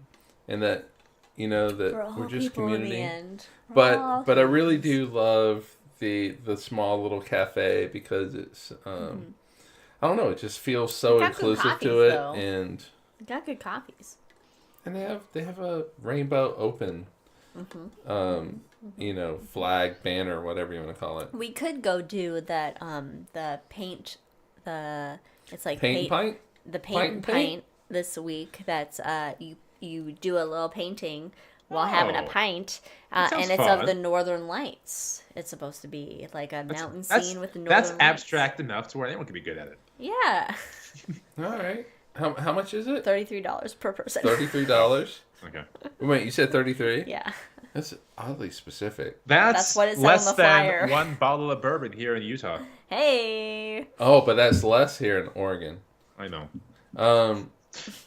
Oh, the Frenchies are still. Nobody took a little boop. Nobody took a want a Frenchie? There are Frenchie puppies available. They are so cute. I memorized what their thing was. It was Cal. I did look at it when I left Ray's. You know what? After the podcast here, let's go down there. We're I'm drunk. just kidding. You can't drive. I can't drive. Oh, they're located. Yeah, I'm probably gonna play some Elden Ring. Oh my God. Elden Ring. Elden Lord. 2 times over. 2 times over. 2 times over. Basically, I just put everything in health and just hope for the best. If you were to get an Elden Ring tattoo, what would it be of? Would it be a great rune? I actually do like the great runes. Yeah. That's a good question. I don't think I would get the great rune. They did look pretty good though. I do like. Okay, so I think the splash screen. It does have the little, like the Elden Beast, the second time around where the shit falls down from the sky. Not to like the laser beam kind of things, but the circles. So this is the 3 circles. Oh, yeah. I do like that. Oh, it's so cute. Let me see. Move up to the screen. Let's see the Hold on, Frenchies. screen. Let's see the Frenchies. Liz, Frenchies. Hurry up. Hold on. Frenchies. Oh, you got the... Oh, my God. I'm going to call her Caroline. And it's Captain Jean-Luc Picard. If there was a Frenchie in this family, it would be named. Okay, I think if you... Captain Jean-Luc Picard. I think Leia would appreciate a new puppy. I think Leia would appreciate a new kitten before a puppy. Mm-hmm. But I have been flirting with the idea of a kitten. You what? For winter, a kitten. You have a what? An idea for a kitten? Yes. Oh, Mira attended the podcast. Mira attended. She was watching. Well, my mom says Leo would not appreciate it. That's what I said. I just said that. Oh, I thought you said she would appreciate another puppy. But I do think she would appreciate it. Oh, my mom says Leo would not. No, I know that. And so I am doing the counterpoint of I think that Leia would. Leia would put new puppy in its place all first. I want is this puppy in my life. Oh, is a scout. He's a little scout.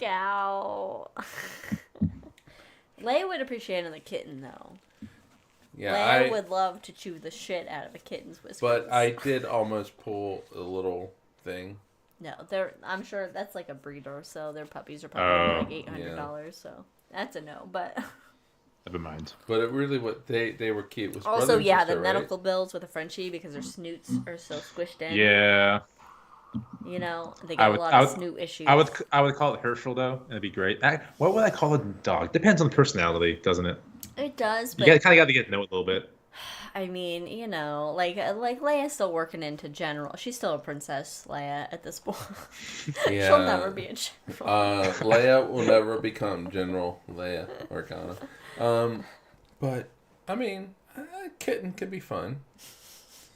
Well, we need to name it. When I sober up, though, I might have a different opinion. But do it now, Liz. Do it now. I think a kitten would be good for Winter and the dogs and Potato. I do have having seen Winter's relationship with Potato with Poe is I do really think that Winter would love having a kitten. Love a kitten. Yes, Brandon. Is Poe's full name Potato? Yes. Yep. You didn't know that? I didn't know that. You didn't know. Oh shit! But hold on. You didn't know Poe's full name was Potato? Oh No. hold on. But Poe has a new name. Poe, also. yes. Hold on. I gave Poe a new name. Okay, earlier. go ahead.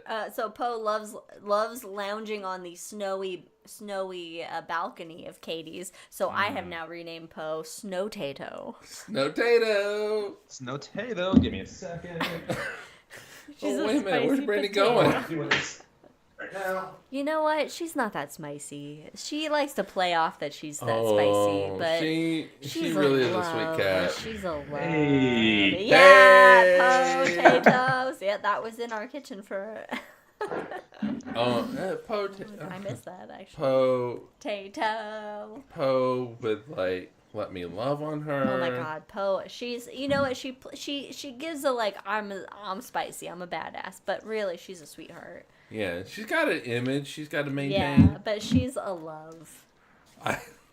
My favorite part though was, Poe's just sitting there, absolutely fine with you, just talking to her and everything, and you go to pet her, she'll just put her little paw on She's it. like, no, thank you. Not today. Nope. No, and then thank you you. go to do it again. Nope. No, thank you. And with Scout, if I stop petting her, she'll reach her paw up and put it on my hand and ask for that's more. what Leia does. Leia puts her paw up. Oh yeah. So I would love for a cat named Potato and another cat called Bob Dole. It's a deep cut right there. We could get a kitten named Spud. Spuds McKenzie. Really? No one enjoyed the Bob? That's fine. The Bob Dole. It was a solid joke, guys. It was a solid joke. Based off 1990 political humor. Yes, which... 1996 political humor. Oh, it's 96? That's when he ran for president. Oh. I mean, but he was he was involved in politics for decades before that. But I was 11. Why do you know political things from when you were younger than I was at 11?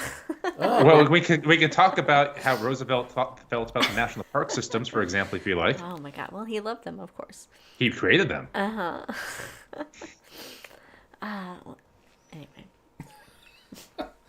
This has been. This has been on par. I mean, this has been on brand.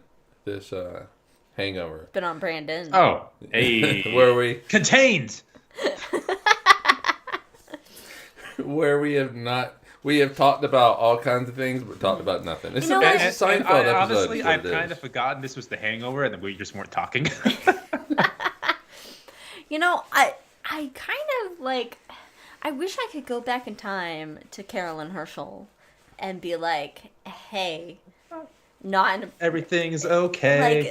Hey, you gonna be one you do amazing things. You're not just gonna be. I mean, you will die alone as an old hag but with just your chicken take pox some scars, time. but just in the middle of the ride, and everything's gonna be all right. You're gonna be renowned throughout history, whereas that most people on this planet are not remembered. They just live and die in obscurity. I feel like my great Jimmy Eat World went unnoticed. I'm disappointed by that. Your Jimmy Eat World? Yeah. Yeah. Jack says labiatories is the word of the day. As it should be. Labiatories. Labiatories. Just labiatories. In fact, when you put that is the literal baby maker, is a labiatory. Yeah, star maker, baby maker. In the beginning of it. So now you can call it Orion's labiatory. You know, What? I'm actually going to do that one day. Hold on. Oh, so... You know how gender works? That's just biological. That's just an engineering problem. Yeah. All men start out with X chromosomes. Labiatory should be just the name of the episode. Labiatory. And just see what happens. Just labiatories. Will the number of people that listen to our podcast go from like Increase? 8 to like wait. 112? They get halfway through. They're like, this isn't what I thought it was going to be. It's like an Indiana Jones movie. William Herschel and the Labiatories of Space. I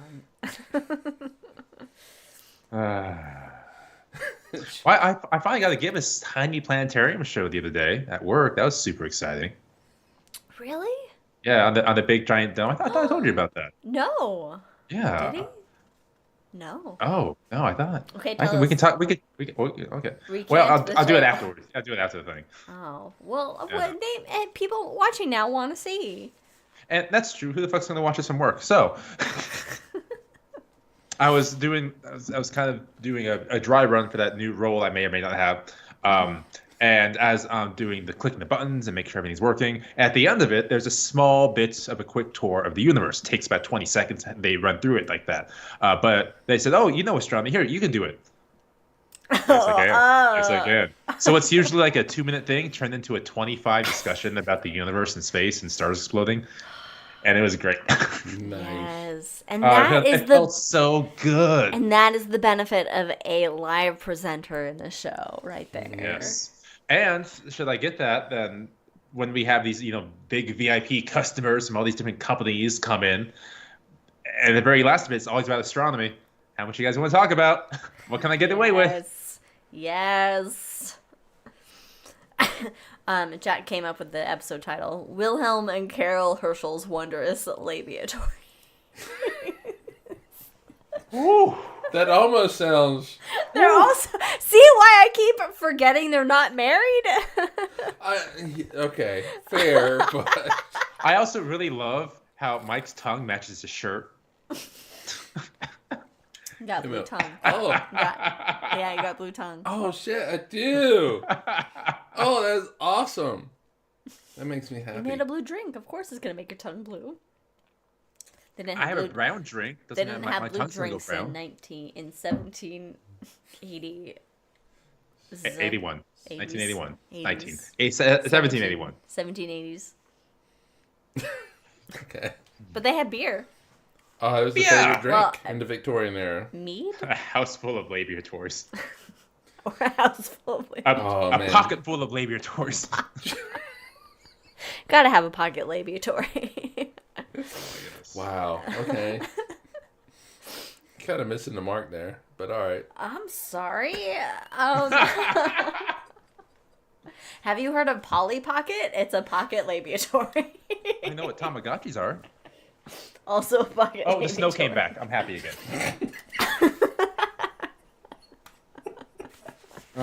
My goodness. So, wow, that was a 180 there. Labia, snow. I have a joke, but it's a little far. I'm not gonna go that far. Labias can be cold or wet. Oh, okay, that works too. Yeah, I'm good with that. All right. Well, if it's cold, you're dead. No. You mean desert or what? Metaphorically. Yeah. I mean, although it can be cold. I mean, think of all the cold, Donner Party labias. Oh, okay. Labiatories on ice. Ladies and gentlemen, welcome to The Hangover. I really feel weird with doing The Hangover with your mom now. She's fine. She is plenty familiar with labiatories as a former neonatal nurse. She's dealt with many labiatories. I would love a foot of snow, Jack. Thank you. She has her own labiatory. Jesus Christ, guys. Now, stop. oh God. You have to... Hashtag Feminism. Now, is a foot of snow too much to fit in a laboratory? God damn it. Yes. Yes. Wait. All right. Anyway, contained. All right. I don't know. This was fun. Who's your favorite astronomers? So Herschel's clearly mine. Oh, Who do you guys got? Yeah, you gotta bring this back. Yeah, contained. Oh, God, I don't know. I don't know Yeah, if I have the knowledge breadth of astronomers to say if I have a favorite astronomer, because each... Oh, shit. You just reminded me of something. Okay. So Caroline Herschel was awarded a medal. Which medal was it? I may have been from the Royal Society. And she was the first woman to receive so. Pretty hungover. And the last woman to receive so until Vera Rubin. Hey! Wait a minute. Say all that again. What? What happened? So I think it was a Royal Society medal she received. I don't remember which medal, but she was the first woman to receive it and the last woman to receive this award until Vera Rubin. What the fuck is going on with the Royal Society? It's a different kind of grinding, Jack. Anyway, Oh shit, this is like really... Hedy Lamarr! Hetty? Oh, shit! Oh, wow! Okay, so... Hetty, you have to say why you got excited about that. Was it we were watching Jeopardy? Was it? We were watching Jeopardy, and I was like, it was some a question or whatever, and I was like, who discovered Wi-Fi? Who started Wi-Fi? And we couldn't remember the actress / scientist. Okay, but that wasn't the question though. But it wasn't the question. I'm just saying, but it was related to it that it popped in our heads, and we couldn't remember Hedy Lamarr, and so I just from last night remembered Hedy Lamarr. Yeah. I'm gonna say, of course, Fritz Wiki, because is a fucking grumpy old man. But you gotta love a grumpy old man. But Vera Rubin is definitely because what she discovered and how humble she was about it, and we should have a Vera Rubin episode. Don't get me... Oh, we should, actually. Don't get me started, but... That's your episode. We'll do it in 4 weeks. She should have gotten a Nobel Prize for what she discovered. And, but she handled it with such grace, humility, professionalism. Yeah, she had to. Yes, and... She's not like Fritz Wiki.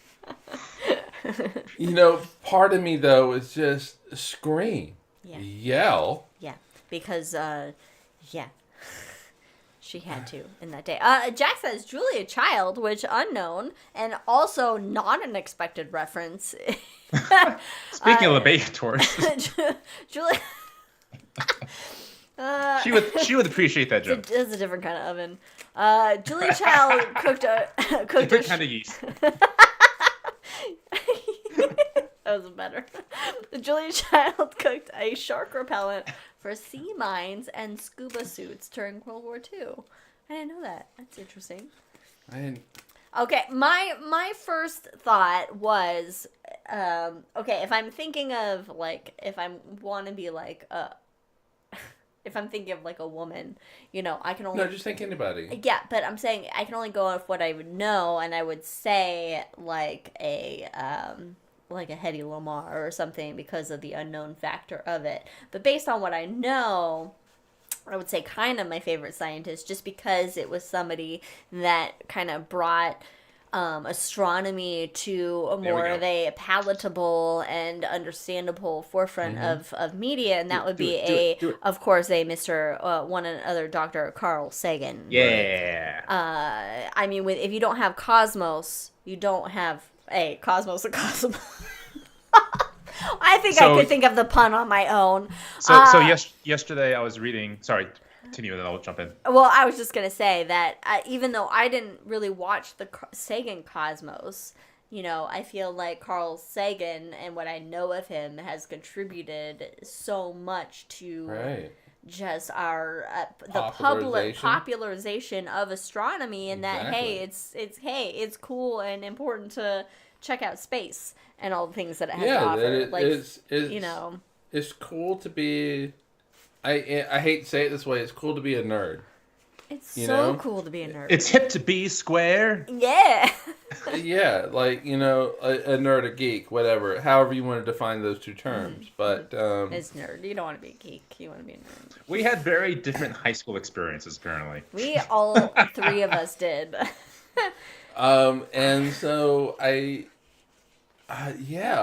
really popularized it. So he took it from astronomers being this aloof, disconnected to a TV show that people can watch and enjoy. Yeah, to where people that can't actually go in and be a professional astronomer, professional physicist, whatever, professional scientist, where they can go, okay, I enjoy this, I want to know more.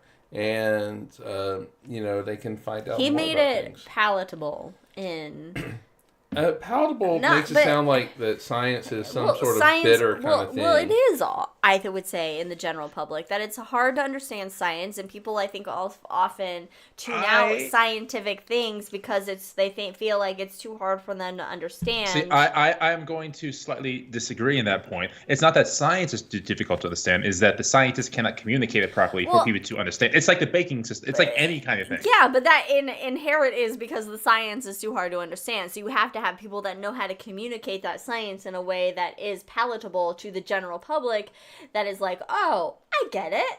Okay, I don't have to be an Einstein. I don't have to be a rocket scientist to understand this and have it blow my fucking mind and be interested in it and be like, oh, I do. All right, maybe I can pursue a career in this, or I can learn more about it. The Cookie Monster explained to me special relativity. I think I would understand it better if the Cookie Monster did it. I feel like I would understand it 1,000% better if the Cookie Monster explained it to me.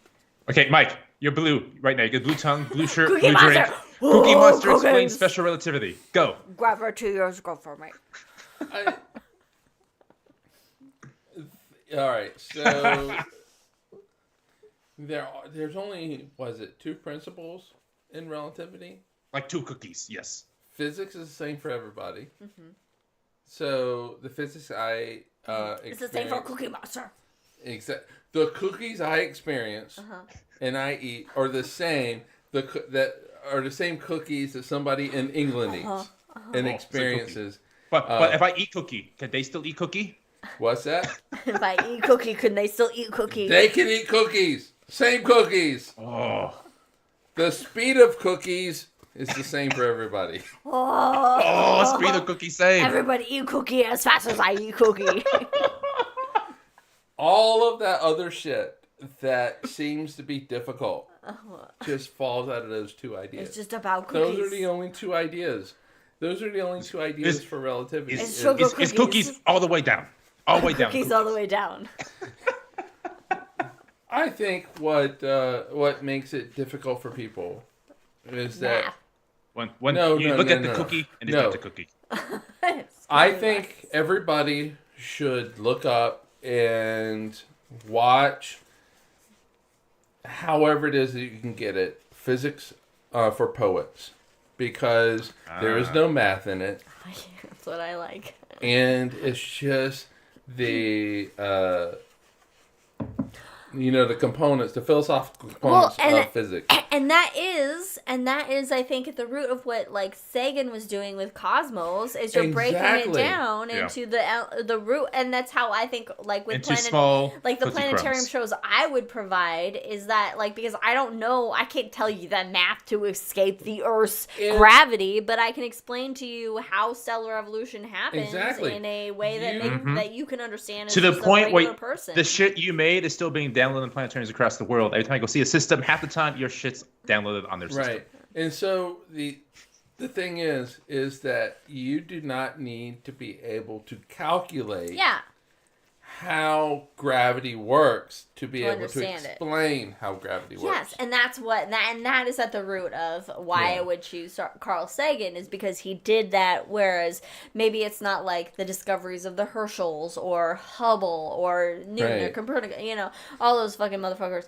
but it's just like, hey, Sister fuckers. it's like, hey, here's how the universe works in a Right. way you can understand Right. it, And, the thing is like, all right, so what fucks people up, I think, is quantum physics. Yeah, well, I mean, Quantum physics is so counterintuitive.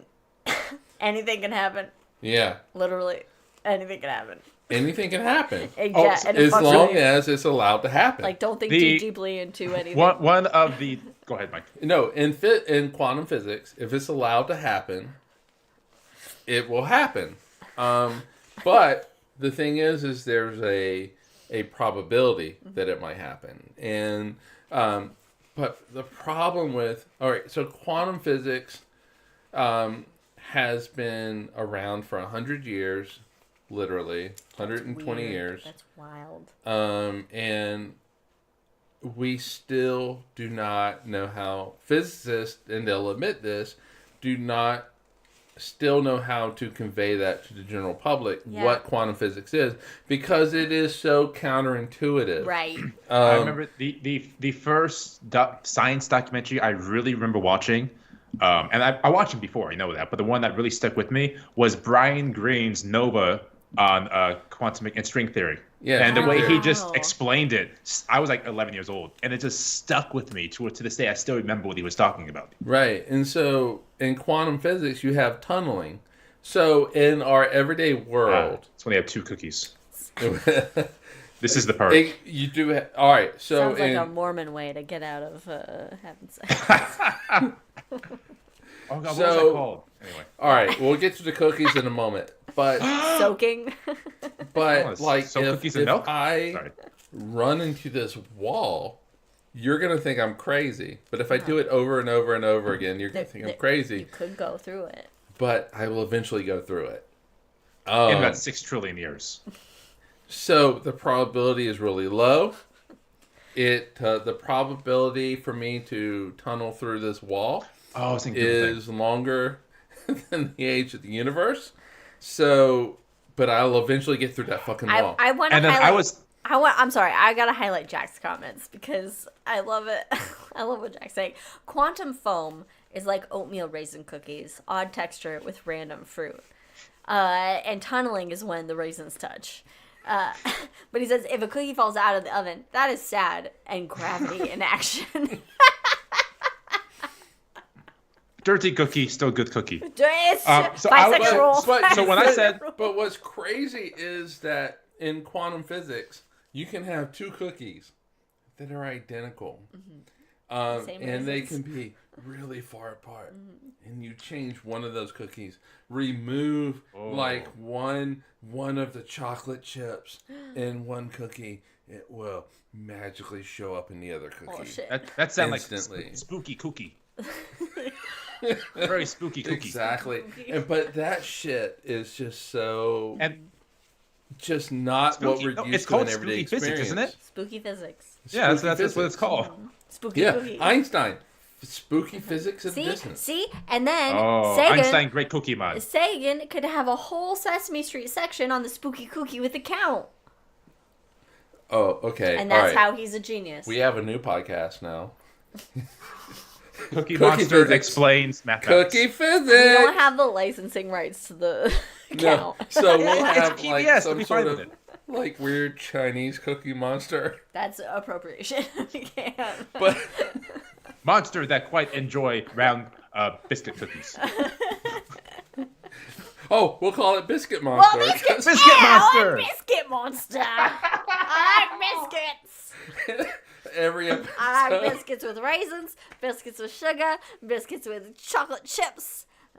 Okay, so Every so episode is if a really bad like English accent. I'm so if sun is cookie so big, other cookies go around big cookie. Episode 1. Cookie. I love this. cookie What dynamics. what else can we apply this to? if I got it. If you take cookie, put it in front of face to the sky, that is one arc cookie. Sky, 180 arc cookies. You sound a little bit Asian there, so it's a No, little he bit. doesn't. No, he doesn't. He sounds like... No, he doesn't. No, he doesn't. Cookie. Oh my god, I don't know if you heard Dog Jack just whine just now. It was a Oh my goodness. 2-1 whine. This is a great Alright, segment. Jack says- I'm putting Skittles away. I'm going to retire Skittles all from my about mind. cookies It is now. now cookie physics. Okay, all right. Jack but- says Sesame Street is part of the HBO family, but Mickey just entered public domain if drawn like Steamboat Willie. So, All right. So, though, however, we're retiring Skittles. We now have to define how big the perfect cookie is. No. No, Mike no, Rowe. We have to define how big that cookie is. Nope. Every cookie, no matter size, no matter shape, no matter bites taken out of it, every cookie, perfect. Okay, all right. I mean, How big is God. the original cookie? I mean, what are we thinking? We're Fair, thinking like that's our standard Chips Ahoy chocolate chip, our Oreo, or our famous Amos. Oh, this is where we bring Adam into this conversation. Oh, as the So- baker of Oreo Now, versus Chip Ahoy debate. Oreo, now- 100% now, for wait. the win. Chip Ahoy can go fuck themselves because Chip Ahoy sucks. Or do we go What? into the Girl Scout Yes. realm and get the Samoas? Oh, or God, suppose you will Trump remove Hall. your leg from Troas, are you Oreo? Are you Chip Ahoy versus Oreo? I think this Oreo. is apples and oranges. No, It no. is I think in honor of Oreo, we make Oreo the standard cookie size. Oreo. Oh, okay. All right, All right. fair. Yeah. That's Yeah. good. No, I think they're two different things. They're both cookies. Oreos Right, are what? but- If I had Oreos or Chip Ahoy in front of me, I am choosing Oreos 100% of the time. I don't know about 100%. I do like the softness that the Chips Ahoy can bring to the They're table, not especially always with soft. all You right, have all the right. So soft that ones and raises you up have a the new crunchy question. ones. That raises a new question. So for Oreo, it's always the same. For your chocolate chip cookie, soft, or do you want it to be kind of, have some hardness to it? I mean, I want it to be if we're talking my ideal cookie, it's gonna Yes. be your home baked chocolate chip cookie that's a little doughy in the middle. Fresh out of the oven? Then why are you saying Oreo is Because the best? as a processed food cookie, Oreo but is we better didn't than say Chips that. Ahoy. Well, I But we guess- need I a guess- standardized Oreo I guess versus it's Chips We defined. need a Ahoy. standardized cookie. I guess it's, Oreo is better. all right. No, but see, to me, they're apples and oranges. I do love Oreos. What if they're the same size? Oreos are smaller than your typical. I know. cookie. But But- But like a normal sized Oreo, like a cookie sized Oreo. so imagine we are basically physicists in the late 1800s trying to standardize science and measurements. This is exactly what the cookie communication is all about. So we just had the same conversation that scientists did about weights and measures. People, but with cookies. see how this communication works? It's already going. This conversation has gone from labia to physics To to cookies. cookies.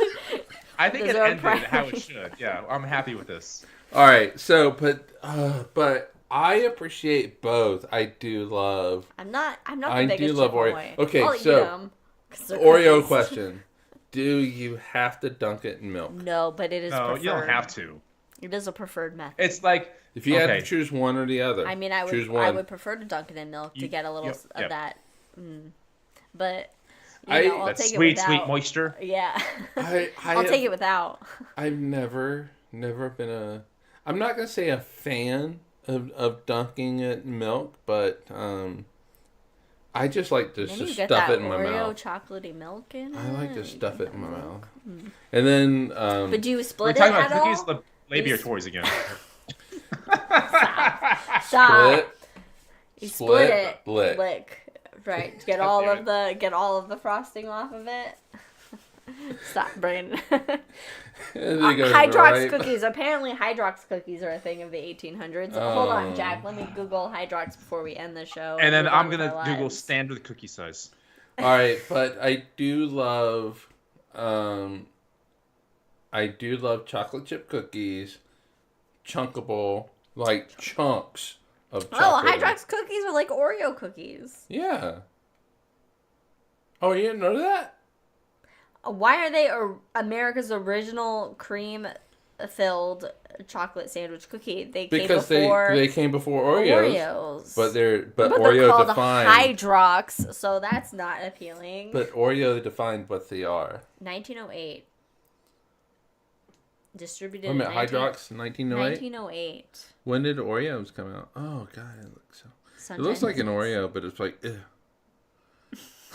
It looks exactly the same as Oreo, except it doesn't say Oreo. I know, right? But I may finish this. Oreo was created in drink. 1912 as an imitation of Hydrox. but who won? Oreo. Oreo obviously won great versus Oreo Hydrox won, 1903. because Hydrox All right. sounds like a cleaning agent. Wait, Regular so you're- Oreo, double so- stuff. What you're telling me the great debate of astronomy took place the same time the great debate of cookie took place? Oh my god, it did. And I'm It's all guessing coming together, people. Jack says there's a big flavor difference. I'm going to assume Oreo wins the flavor difference, given that it won the cookie battle, because nothing that tastes bad is So going to win the a cookie. Oh my Oreo God! is So the everything Milky is Way now Skittles galaxy. and Oreos. Skittles and Oreos all the way all the way down. All right, Oreos, regular, double stuff, Double stuffs. double stuff. Double stuff. Double stuff. You don't mess. Triple stuff's too much. Single stuff, you're just eating cardboard. You want the double stuff. You want double stuff, yeah. What other? Okay, they do the the No, flavors. regular Oreo flavor is prime.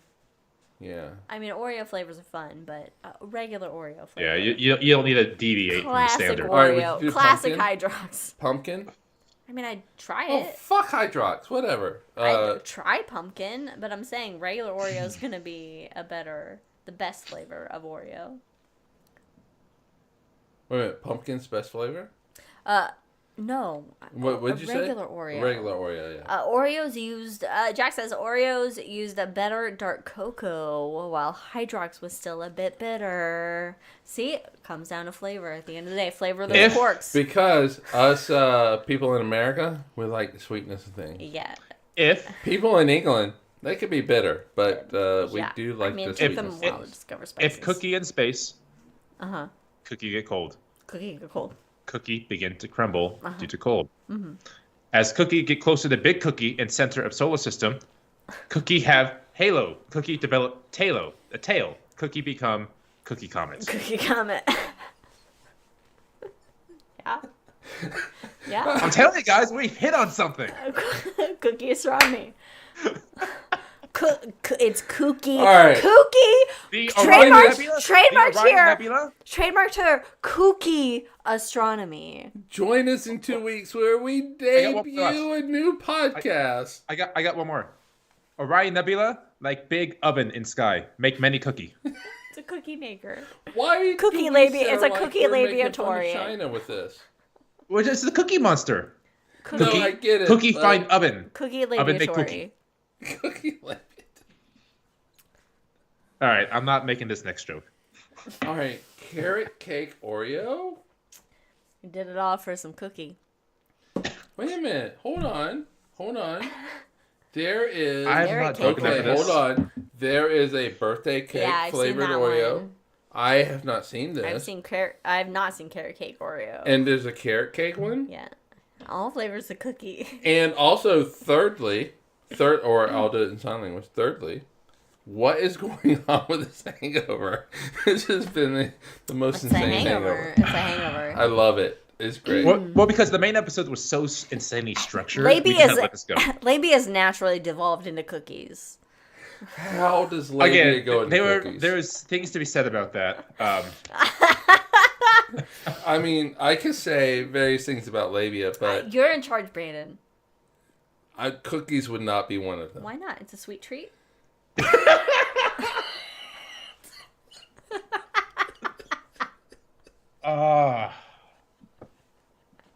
Anyway, hi Karen. Welcome to the hangover. Oh, I have never felt so weird. Close it up. Close it up, Brandon. Ladies and gentlemen, thank you for joining the Hangover. I hope if you've gotten this far, God Well bless done. you. God Well bless done. you. Little Physics claps. bless you. Cookie bless you. Here's a Little cookie. claps. Join us in 2 weeks as we discuss. The high in the sky for High in the February. sky. February. And God. apparently Oh cookies. my God. Cookies of the universe. I can't wait to see Mike's reaction in 20 seconds. I love how like all of this whole thing went, and then Liz's mom goes, "Oh yum." Oh. Yeah, everybody knows you're my mom. You didn't need to say. Okay. Yeah. Join us next time as we do High in the Sky, and we have a more contained hangover. Follow us on all things. Enjoy your drinks. Drive safe. Bye, everybody. Bye, everybody. Bye, everyone. It's been fun. It's been This has been the same episode. cookie-licious. Cookie-licious, death-delicious. Make the loco. And if you're fictitious, all that is fictitious. I blow kisses. Are we out?